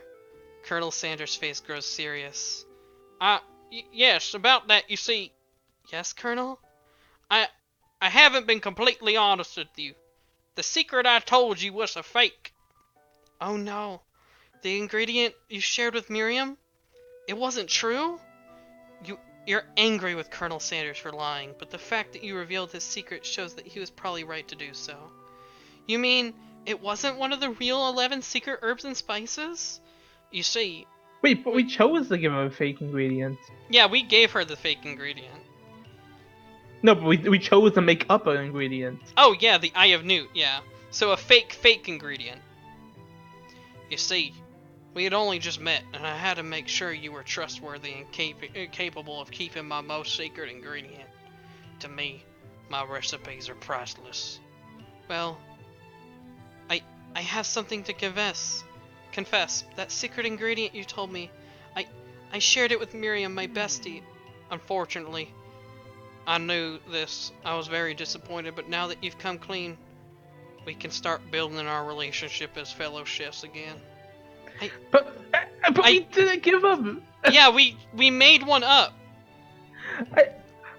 Does the game not care? Maybe, or maybe I don't know. I'm pretty sure that I chose that option, and it didn't choose anything different. I promise to be honest from here on out. I really do. I'm counting on you. Then in that case, I present to you my original coleslaw. The shredded cabbage dish glistens in the light of Colonel Sanders' luxe hideaway. Magnificent! Together, you chow down on the creamy slaw until just a spoonful remains in the bowl. Do you mind if I hold on to the last bite? I'd like to have it around so that I can admire its taste later and think back on this moment. You could offer to make him more, but he seems like a very sentimental kind of guy. Sure, why not? Please make yourself comfortable. I'll be back in just a moment. You realize now would be the perfect time to do some snooping. Around the room are various items that you can look closer at. Each item seems to radiate memories and emotions. Tap on an item to discover more about the Colonel. The chicken. You notice a very realistic stuffed chicken standing on a corner table. When you pick it up, you realize it isn't just realistic, it's real. Taxidermy? Must have been important to Colonel Sanders when it was alive. A little note clipped to the chicken's foot reads, "The true state of bird of the great state of Kentucky." This must be where he keeps the secret recipe. You think for a moment, what number is important to Colonel Sanders? Then it dawns on you. As soon as you turn the dial to 111111, the safe opens. Inside it, you find a single note. Hmm. Can No. chicken be prepared sashimi style? No. Okay. I thought for a second it was gonna be the recipe. Alright, let's see. An adorable little baby boy crawls across the floor. From the goatee and mustache combo he sports, you figure that this must be Colonel Sanders himself. That, or maybe it's the drumstick that he seems to be waving like a rattle. Who frames a baby picture of just themselves? Probably the same type of person who would make their own face the logo of a company they founded, am I right? Tap on an item. Oh, the door opened. You open the door to Colonel Sandals' closet and find a row of his signature white suits hanging within. You take one off its hanger and try it on. The jacket is a bit too big for you, but it's soft and comfortable. You give yourself a deep hug, breathing in a scent. They say that home is where the heart is. Is this what they meant? Before you can look any further, you hear Colonel Sanders returning. He has a new dish that he's been working on and he wants you to taste it. You try to act casual until he asks you why you're wearing his jacket. I don't usually loan this out, but I must say, it does look good on you. Oh crap, the jacket! You forgot to take it off. You decide now is the moment and make a big move. You tell him you're cold. Oh my God. You fess up and tell the truth. Which one? The truth. You confess. I think I've developed feelings for you. I might be developing feelings for you too, but I'm concerned. I can't let anything get in the way of my dreams. Overwhelmed, you take off the jacket and run for the door. But the thought of leaving Colonel in the midst of such an emotional breakthrough gives you pause. You stop yourself. Colonel? Yes, Dylan? I honestly think this may be the beginning of something wonderful. I think you're right. We should take things slow. You talk late into the night and drift off into a slumber. Dream sequence! Z. You awake to a beautiful morning in Colonel Sanders' hideaway. Did you make the right decision on how to respond to Colonel Sanders? Only time will truly tell. Today is the day that could change the rest of your life. Your thoughts are interrupted when Colonel Sanders emerges into the room.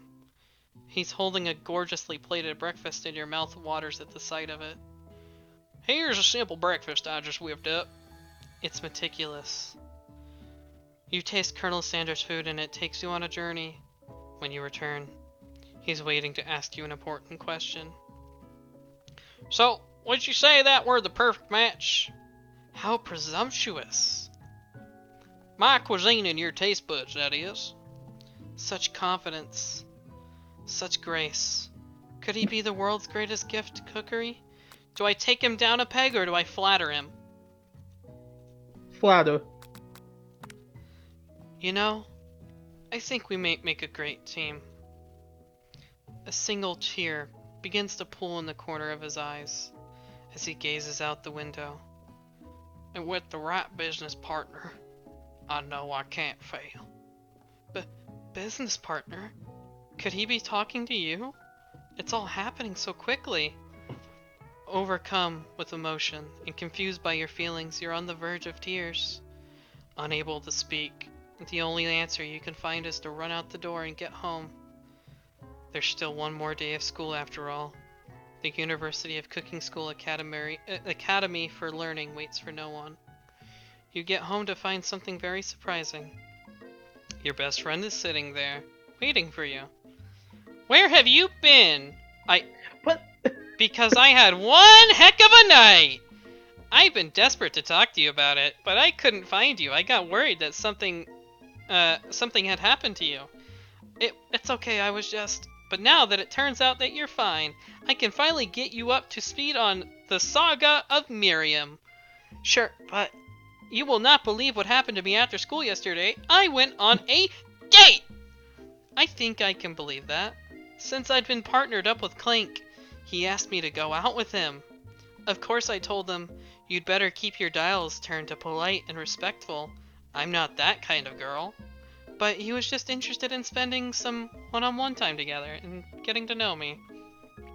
So I said, yeah, sure, I can get to know the little metallic guy.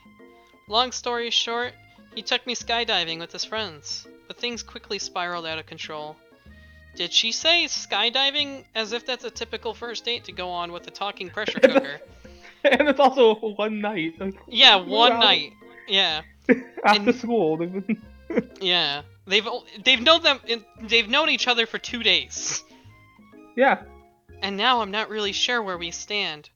You don't give Miriam time to tell her whole story. However, bottling up the details of your own night is just too much to bear. And I went on a date too. Back to Colonel Sanders' house where I spent the night with him.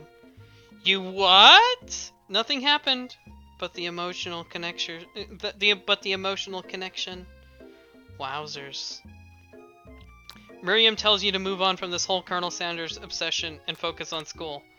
If being obsessed with Colonel Sanders is wrong, you don't want to be right. After a short argument, you both agree to go your separate ways. When you arrive at school, you encounter your rivals in the quad. You can tell from a distance that they're picking on Pop, though he himself might not quite grasp the fact. Because, you know, he's Pop. What's a swirly? It sounds delicious!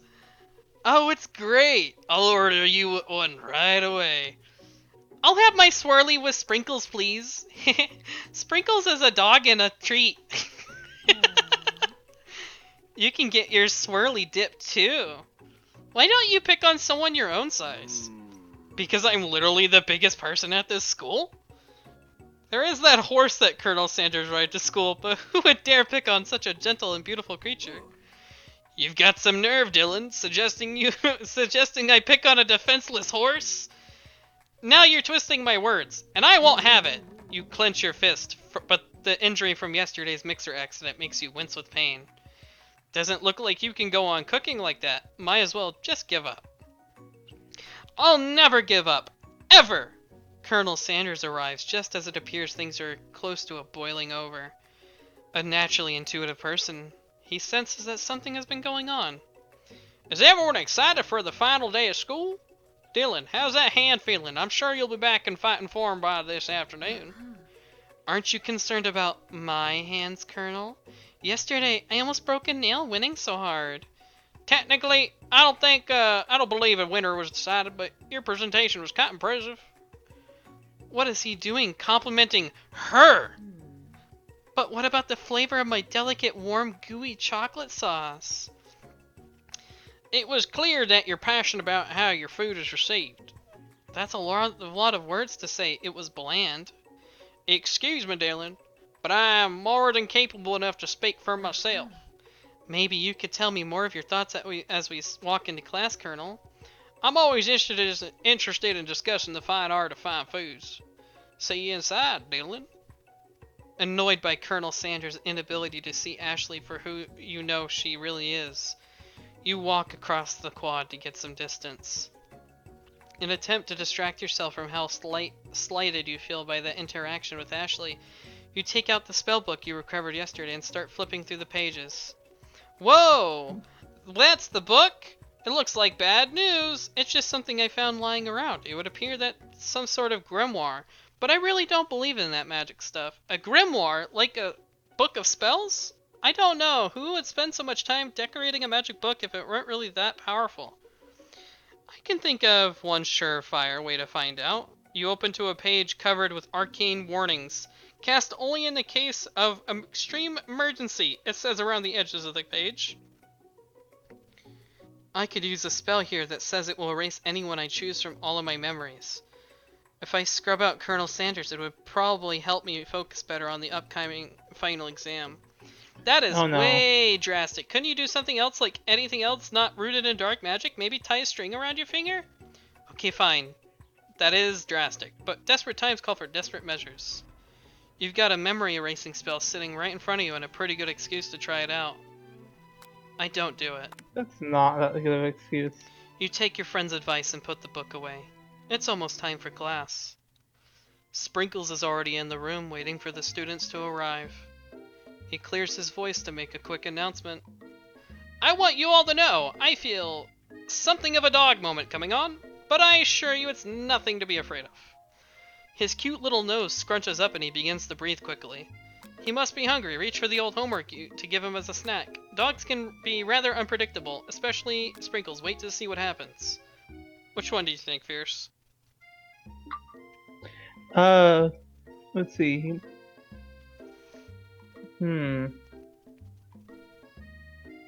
If it's some old homework, leave him a snack. The dogs can gather and quick, especially Sprinkles. Wait to see what happens. I'd say wait. Alright. Sprinkle stops in his tracks. He's focused on the window.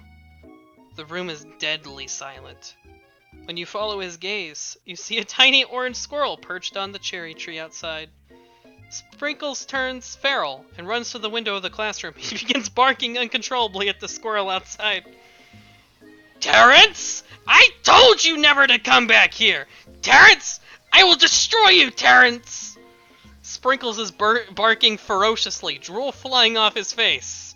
The squirrel looks over, but he doesn't say anything back. You wonder, is that even a talking squirrel who named him Terrence? You better not show your chubby cheeks around here ever again! After Sprinkles is satisfied with his presence that has been felt by not only Terrence, but any other squirrel in the hearing distance, he returns to his professional tone. Ahem. I apologize for the outburst. This actually brings up an important point. Thank you, Dylan, for reminding me to dole out this indispensable bit of wisdom, you see? But before he can go any further, Miriam's love drama spills over into the class. Sprinkles is interrupted by whirs and sparks coming from the back of the room. I told you to save it after class! Bzzz. You think I wanted to be thrown from a plane strapped to a stranger? Miriam and Clink appear to be arguing. But you still haven't learned to speak Clink's language of mechanical noises. Weird. But no! You had to show off to your cool kid friends Jeff and Joan. J and J forever. Watch us form a triangle in mid-air as we descend. Triangles are the strongest shape, don't you know? Bzz, bzz. Yeah, well, that doesn't make it a great date. Beep. Weird. Then take Jeff and Joan with you. You can all hold hands as you pedal down the mountain or off a cliff for all I care. Sad beep. Clink begins to shudder. Steam pours out of the gaps in his panels, and then a loud ding stops in his tracks. Beep. Bzz. No amount of seasoning is gonna make me want to eat that, Clink. Clink burps out a completely deep-fried sneaker. Considering that he himself has wheels, not feet, it is not entirely clear where it came from. In terms of deep-fried footwear, I guess it looks okay. Clink slowly rolls out of the room to be alone with his shoe. Everyone tries to pretend that they didn't see that entire thing go down. Nothing like a loud public breakup to cast a pal over the pal over the final day of school. Also, I should probably check the chat really quick if I can.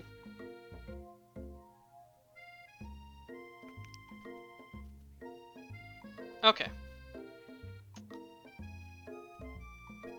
Well, that was unfortunate, but we mustn't be distracted from what lies ahead. The final competition showdown challenge exam. I'm still working on the title, but I think you get it. Test time approaches. See you all in the arena. I feel bad that I broke up. Poor Clink. I know, right? But before you can think about your upcoming competition, there's a very beautiful soul nearby, in need of a pep talk. Hey, Miriam, are you okay? Okay, I'm so mad I could smash a tiny mug, spilling several droplets of hot cocoa all over the floor. How could he embarrass me in class like that in front of everyone? Her tiny cocoa is a delicious treasure, so you know that this breakup is no joke, even if the source of her frustration is such a silly boy.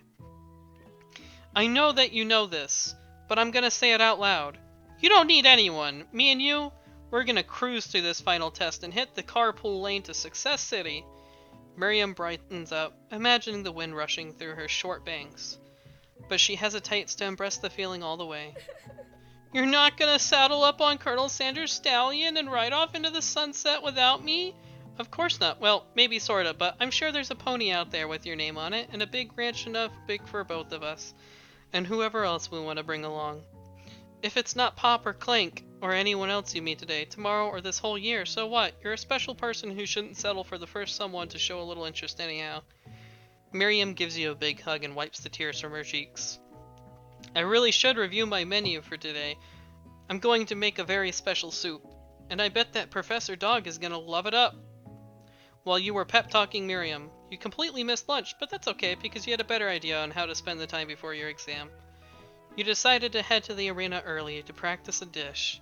This is it, the location of your final challenge, a test of will, a test of courage, a test of talent, and a chance to beat the pants off of Van Van, the supposed man-man, and his eviler counterpart, Ashley.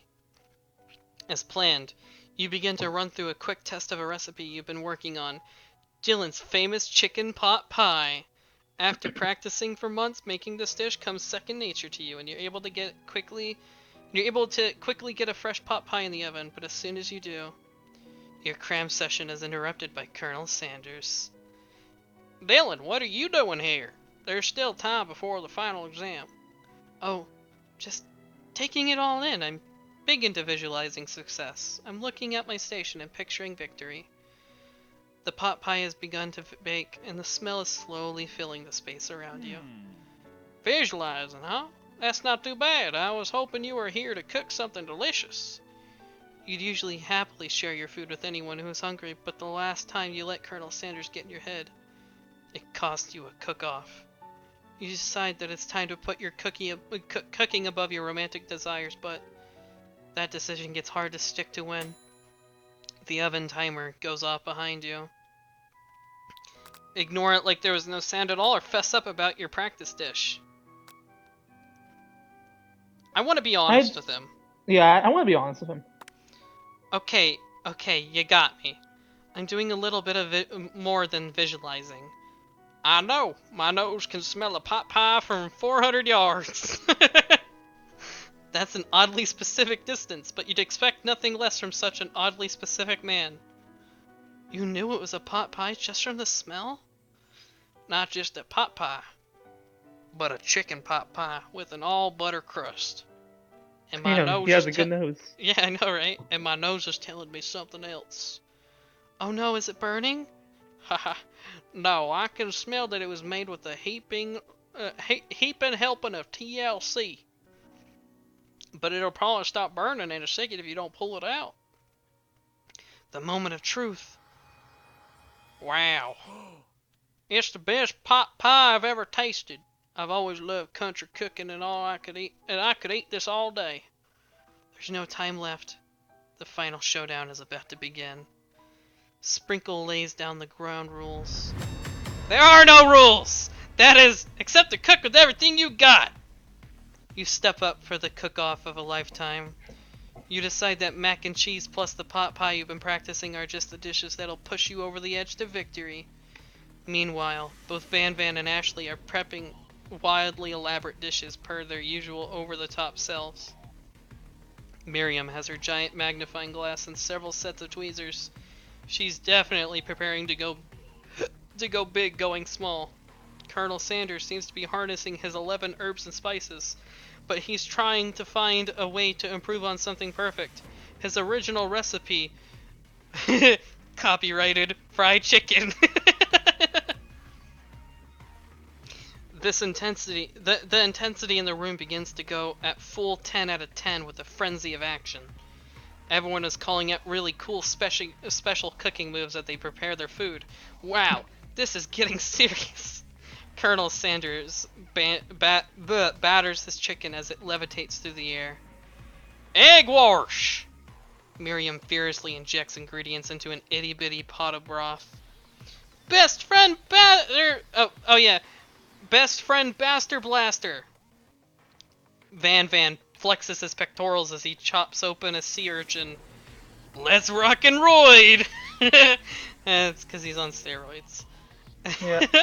Ashley scoops her pastries off the tray with lightning speed. Shallow personality spatula! Yeah. Even Clank gets in on it.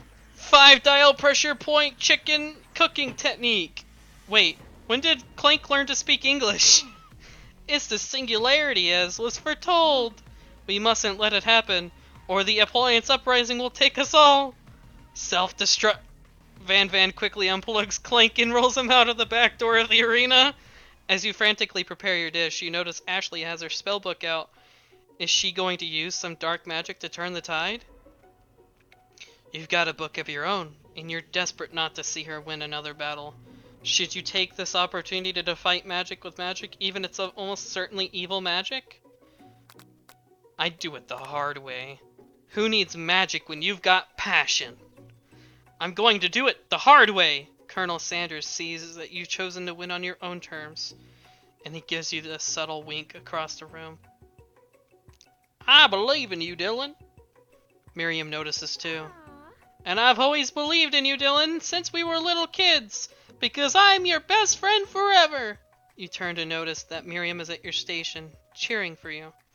Miriam, what about your dish? If you're here cheering, who's cooking? Tiny food? Short cook time. I'm actually already done, so I thought I'd help you. Oh, that's sweet, but... Miriam tosses a handful of spices directly into your boiling noodles. It's the secret ingredient! The boiling pot explodes, sending Miriam flying backwards. The watery noodles begin to swirl in the air, bubbling up into a dark cloud that thickens and congeals before your very eyes. It is I, Steve, the Spork Monster! Steve, wait, what happened to Borko? You're not here to battle me, are you? We Spork Monsters are many. I think Borko had the day off, but you have conjured Steve, and I hate to battle, so I'd say you're doing pretty alright. Oh, hey, you're in the middle of a cooking competition. I love this stuff. It's better than TV. You crazy kids and your culinary skills really impressed me. Mind if I hang out? I'm sorry, Steve, but I'm kind of in the middle of something. Do you mind?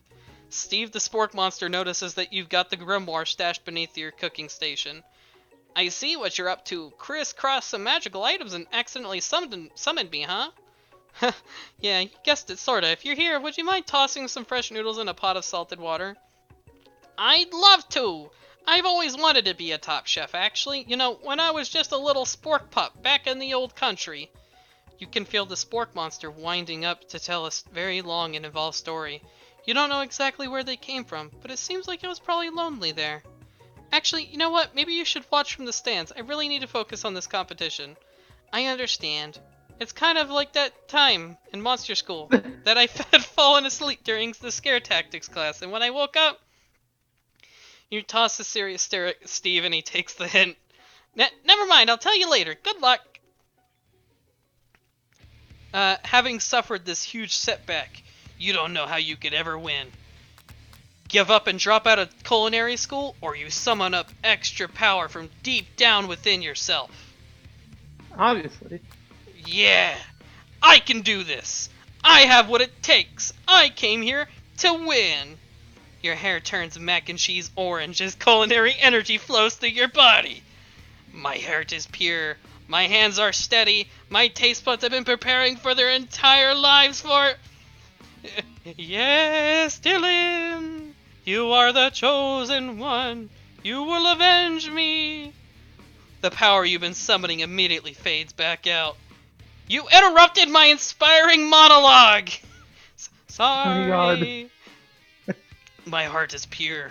My hands are steady. My taste buds have been preparing their entire lives for this moment. I will show the world my cookery. You begin to levitate off the ground. Energy courses through your body. You know that with this power you can do anything except turn back time, which would be super useful because while you were powering up, your chicken pot pie overcooked in the oven and can't be served. But don't worry, dear Dylan. You may have suffered some setbacks, but all is not lost. Impressed with your fortitude, Colonel Sanders decides that you have earned his support. I've been watching you today, and I must say I'm truly impressed. You've been thinking on your feet and rolling with the punches. He steps up to your station and stands right beside you. I'm here to help. All you've managed to make is mac and cheese, and time is almost up, so you're going to need it. But Colonel Sanders, what about the test? What'll happen to you? What about the rules? Following the rules has never really been my thing. I follow my heart. What a guy. Colonel Sanders unfolds a delicate white towel to reveal the most delicious fried chicken tenders you've ever laid your eyes upon. And besides, sometimes unexpected combinations can have surprising effects that surpass their individual efforts. Blech. Are you suggesting if we combine forces, we can form the perfect food union? Time's up, students! With time expired, it's the moment everyone has been waiting for. You must now prepare to present your dishes. A handful of students stand tall, but the class seemed incomplete. It seems we're missing some students. Pop? Clank? From off screen, you hear a pure innocent giggle that can only be come from one student. I'm flying! It sounds like it coming from that broom closet over there. Miriam, would you mind? Inside the closet, you see Pop hanging on a broom hook by the elastic of his underpants. Pop, get down from there right now! Let me guess. Did Van have something to do with this? When someone asks for a wedgie, who am I to refuse? I thought a wedgie was a salad! It looks like Pop is eliminated from the challenge, seeing as how he didn't cook anything. I can't feel my legs. May I be excused? Sure. You kids and your pranks, I must say it's not the worst prank in UCSAL history, but it's not exactly yearbook material. Wait a sec. Pranks? Pranks, Clank! Where did that pressure cooker roll off to? You wait to hear a signature weird beep and an other onomatopoeia, but there's none. Somehow, he must have gotten unplugged, I guess. We'll have to figure that out later. That leaves only 4 remaining students. Please, collect your final projects. Yes, it has been a long semester. Wow, 3 days, so long. But after days of hard work, the time has come for me to eat. Miriam, please step forward. Now describe your dish. I've made tender udon noodles and savory soup. My word, it's so delicate. Is that teeny tiny Naruto maki? I spy afloat in this itsy bitsy bowl. Yes, chef. Please call me Sprinkles. Chef is my Chef is my father's name. Oh god. Yes, Sprinkles. And some green tea made from baby tea leaves that I picked myself. Sprinkles carefully sniffs around the dish before opening his mouth and letting just the tip of his pink dog tongue dip into the bowl. Sublime! Would anyone else like a taste? Oh, come on, I'm not one of those dogs who doesn't floss. I even have a really cute electric toothbrush for dogs. Fine, I'll enjoy it all by myself. And in a flash, the entire meal has been devoured. Not that it took much, it was less than a thimble's worth of a soup. A+. Rarely do I taste a dish with as much love poured into it as yours. Miriam is overjoyed. She gives you a huge hug. Thank you, Dylan, for helping me believe in myself. Van, you're up. Now describe your dish. I made uni over smooth egg custard in an axe-hewn urchin shell topped with caviar. Did you skewer one type of urchin with the spines from a second, different colored type of urchin? Yes, Sprinkles. A bit much, don't you think? That's exactly why I did it. A bit much is kind of my brand. Doesn't it look cool? Sprinkle leans in to sniff the uni, but he can't get his nose close on account of all the spikes. He begins to paw at it erratically, causing the custard to slosh around. Woof woof! Please be gentle with my cuisine! Grrr! Finally, Sprinkle goes all in, tongue first, but he can't get past all the needles. He reels back as his tongue is poked and prodded. Youch! My tongue! The professor appears to be having an allergic reaction to the sting. I can't eat this. It keeps poking my tongue. Disqualified! A stunning turn of events. Who would have thought that serving food in a bowl made of needles could make it difficult to eat? Dejected, Van does not go gentle into the night. Disqualified for glamour? Don't discount sympathy. This isn't the last you've heard of me. Before forcing us to endure his swollen tongue for another moment, Sprinkles graciously laps up a bowl of milk. I know. Yeah, I'm a dog and I drink milk. Get over it. Sometimes it helps calm my agitated tongue. Next student, Ashley, it's time to step up. Now describe your dish. I made orange blossom Turkish delight in a light rosewater syrup topped with French meringue and connected by sugar glass. That actually doesn't sound too bad. Indeed, it's quite delightful. However, I'd ask that you please refrain from eating it or attempting to taste it in any way. It's very fragile and meant to be a display piece. Don't eat the food at a cooking school. Got toast in your ears or something, Dylan? I told you, it's a display piece. Ashley, I must say, it is beautiful. However, this is a cooking competition at a cooking school. Yeah, which is why I cooked it and did an extremely good job cooking it too. I didn't realize that we were having an eating exam. If I wanted to be judged on eating, I'd go to the College of Eating School for the Hungry. ... I suppose you could smell it if you absolutely insist, but don't breathe too hard. You might disrupt the sugar spiral. If the food cannot be eaten, it cannot be judged. You are disqualified! Rage overtakes Ashley, and she finally cannot keep her two-faced routine up. You wouldn't know high-end cuisine if it cooked you! And with that, Ashley storms off to rededicate herself to being the best, but this time without being shackled by trying to be fake nice and liked by everyone. I noticed she has a fucking butcher's knife with chains on it. Yeah.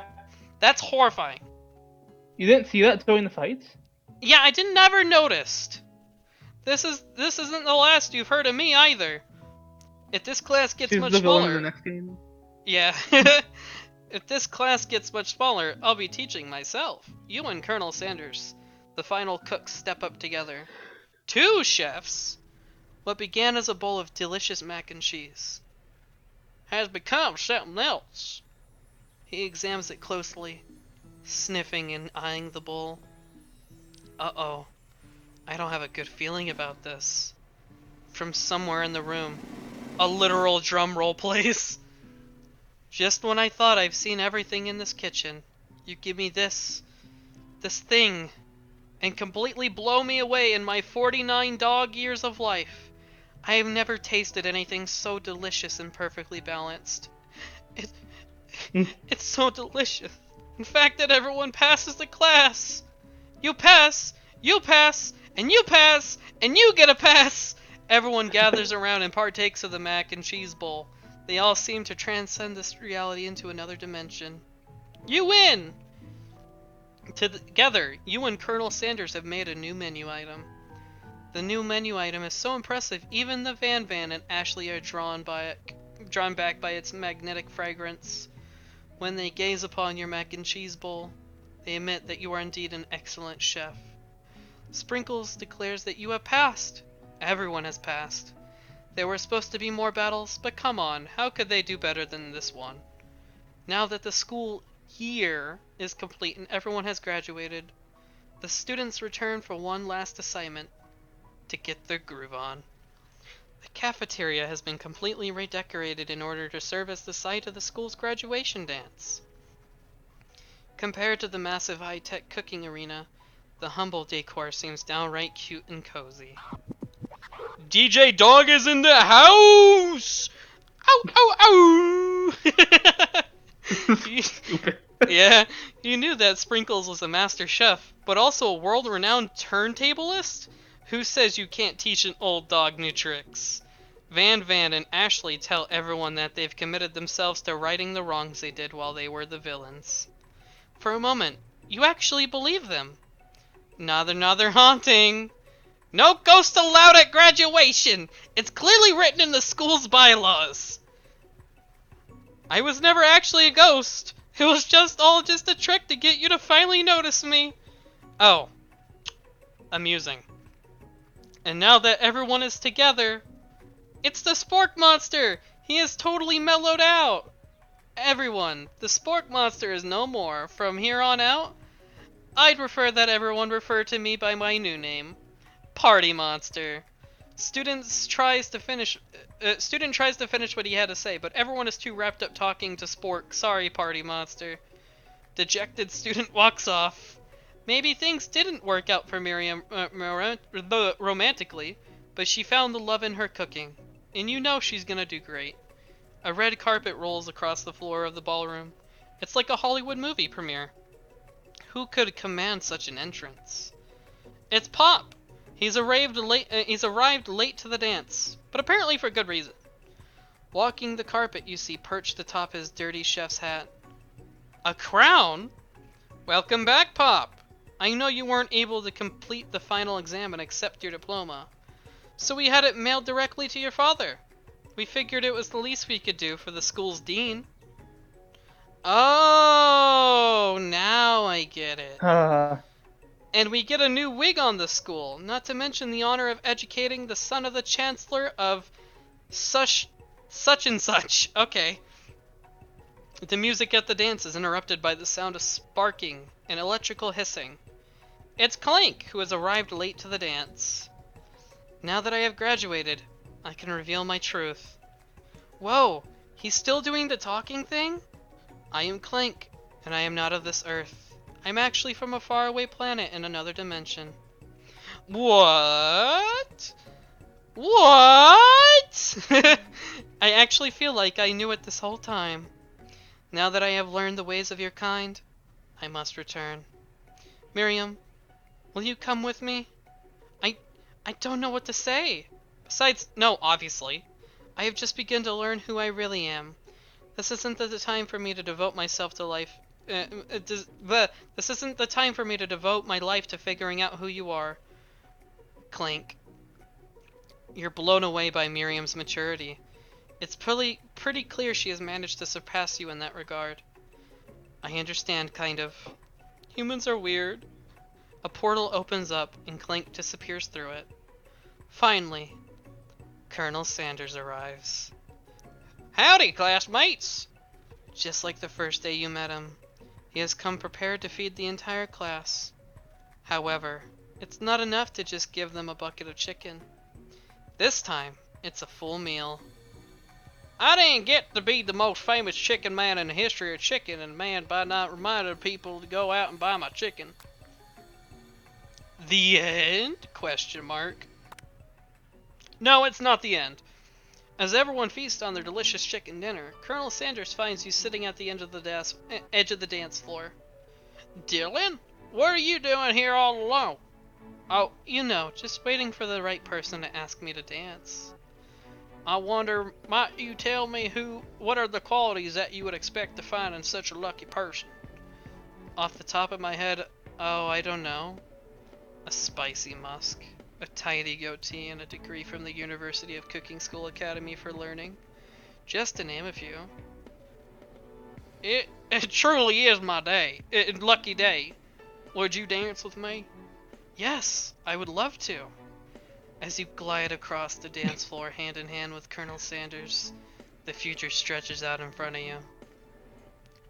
And once my 100 franchise is up and running, I'll be ready to take a day off. And I'll be so glad to spend it together with you, Dylan. How sweet. We'll work together and play together. Colonel Sanders stops dead in his tracks. Work together? Well, I think this is something I'll just need to do by myself. But who will help you run your restaurants. I don't believe I need help. Besides, based on your time at school here, do you really think running restaurants is the best path forward? Could it be? You found a love connection, but failed to earn Colonel Sanders' respect as a chef? Can you live with only half of him? Will you be able to endure sharing him with his other love? The life of an entrepreneur? I suppose I could enroll at pastry school? Oh my dear Dylan, I'm sure that you'll find your place eventually. And along the way, you'll have me by your side. The end. Hmm. Aw. Damn. And then it starts over, I assume. Is there like a menu that shows like the endings? No, it doesn't. Well then. Interesting. That was a 2-hour game, Christ.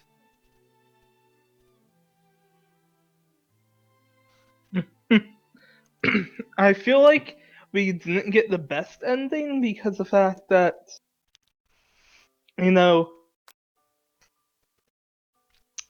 Yeah. you got to get with Colonel Sanders, but you only got to be with him. He doesn't actually trust you to be a business partner as well. Yeah. Also, where did you get those bits, Fierce? Pastry chef like that, be like, oh, I guess I failed as this. I could always try a pastry chef, I guess. Like, Yeah, that's the thing. That's the thing. So I managed to get to Sander. Oh, Sanders. No, I don't want to get to Sander. I, so I got half of him, but how do I get all of him? uh, nice dinner, probably a classic brand of wine. Uh, I see. Huh. Should I go back in? And try for the other endings? Because I'm not sure what other endings or routes there are in this game. I don't know, to be honest. Like, I wasn't It expecting this also to be seemed so whenever good. you fit, like that's the thing. It also seemed to whenever you failed, just give you a game over. Yeah, It didn't seem to exactly. have like bad endings. It just seemed you chose something and it went wrong. Yeah, exactly. Like we only got one time that it forgave a game over, and that was like the time when it said that Yeah. because you had helped him, he decided to basically reverse time for you. But I feel like Yeah. if there is a second ending, the only way to get it is to get it without making a single mistake. Because maybe the game knows that you made a mistake in that run. Yeah. Hmm. I don't know. It seems weird because of the fact that I'm not sure, and like it's confusing. There might just be one ending, and that is the thing. Because honestly, I wouldn't expect them to for Mm-hmm. them go that in depth. They made multiple good and bad endings. Yeah. Then again, it was developed by somebody who's made 2 games previously, one VR game and one other type of game. Yeah, but it's also a joke game. Like they might not actually Yeah. put that much What if I work into continue? it. What happens when I continue? It might just go off the last time they made a decision. Maybe. I'm curious, because I'm wondering how much work they put into it. Oh, when you arrive at school, you encounter your rivals in the quad. You can feel that they're. Oh, so it starts over from the fact that you pick, like they're picking on Pop. Yeah, so the last time we really made a decision was the beginning of like Hmm. everything else wasn't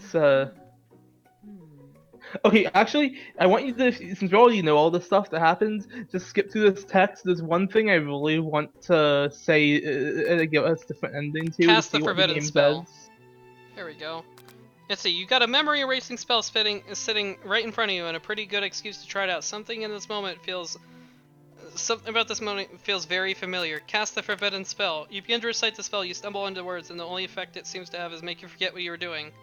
Oh right, after looking at the page again, it comes brushing back to you. You got a memory. Oh, so you're stuck in doing this. It causes a loop No, because no, you end keep up going though. Keep cast going. cast the forbidden thing, so it seems to make you forget what you're doing.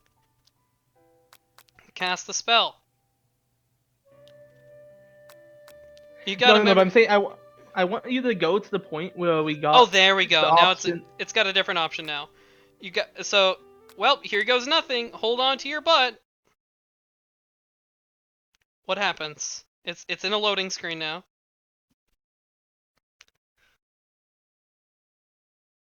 I've got to say, I do like the art though in this.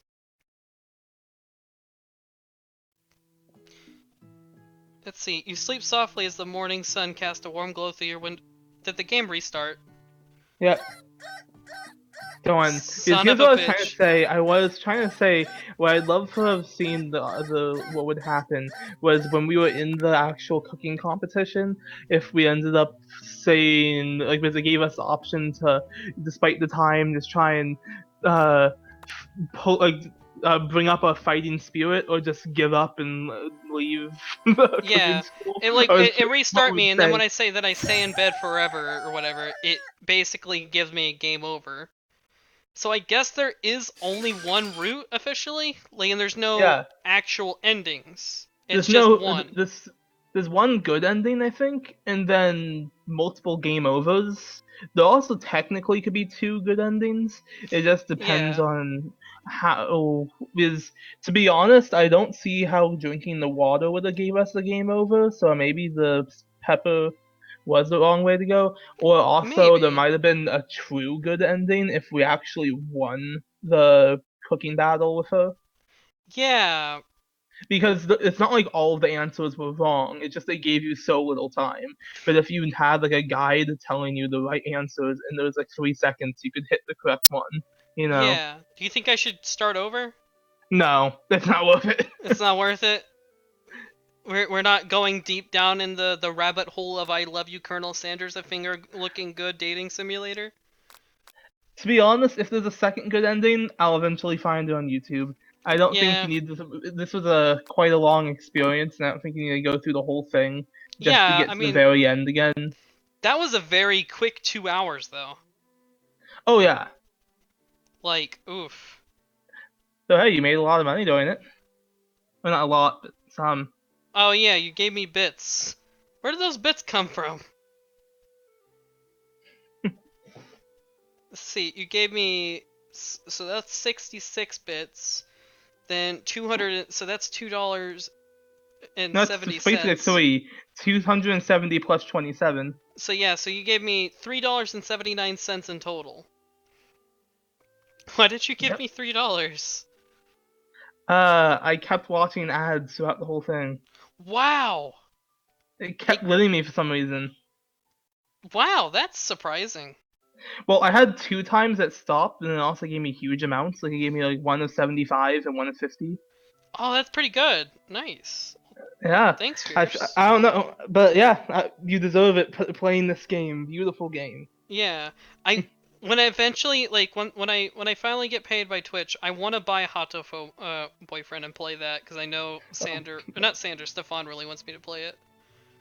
Yeah, we couldn't. We tried to get John to play it, but Yeah, I mean I'd be willing to play it.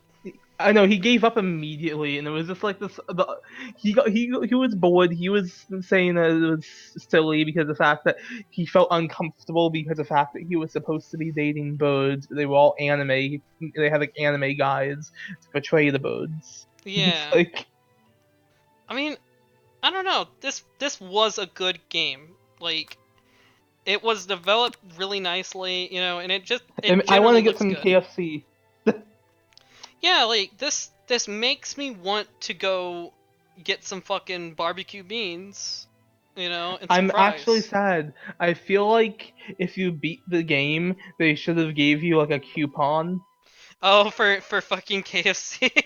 Yes, they give you a coupon to go get some KFC. Like, hey, well, Yeah. since you beat the game and you got the good got a good ending, here, like, just Colonel Sander hands you a coupon on him to go get some Yeah. KFC. Yeah, I would have gave that to you, honestly. Like, I would have let you straight up go to KFC with the fucking coupon. And all like all you tell the people there at the KFC that have no idea that there's a KFC game. You're like, yeah, so I watched my buddy play a KFC dating sim and I got this coupon, so uh, Colonel Sanders said that he gave me this coupon with love. God damn it. Also, I know that the fucking title screen is actually like really nice, like the colors, weirdly. Like there's something that is nice about looking at it. I mean, it's totally not the fact that I see Colonel Sanders on either side of me. Yeah. Oh god. This is pretty good. Like, I've got to say, like, I don't know what else to play that could top this. Honestly, I don't know. Do you think there's anything that I could, like, do to top this? I don't think I can. No, it's all downhill from here, sorry to say. Unfortunately, yeah, this seems to be the case. Your channel is just downhill from here. Yeah, the channel goes down from here. This was the peak of your channel, let's be honest. Goddamn. Feels bad, man. Oh, jeez. I don't know, I weirdly really liked the dating sim. Like, Oh, I I usually liked it. don't It was play funny. them. I mean, I do, but I don't usually play ironic ones. Yeah, no, but the thing is that this is ironic, but it's serious in its like, you know, in its irony, weirdly. Like, I don't know, dude. There's just something about it. Jesus. Ugh. Oh man, I forgot. I could have posted the link to the dating sim in another server. It's fine. Oh boy. But hey, I like pretty much stuck at like 4 to 5 viewers the whole time. Yeah, it was a worthwhile experience. Yeah, I think I'll end the stream now. Alright. Yeah, so yeah, anyone who arrived to the stream, yeah, thanks for coming to this beautiful what well, I don't know how to label it. How would you label it, Fierce? The game or the stream? The game itself. How it like this is not just a beautiful godly creation. This is something more. 10 out of 10 would date Colonel Sanders again. Oh fuck yeah. With that, the stream's gonna be done. Bing bada boom, bam.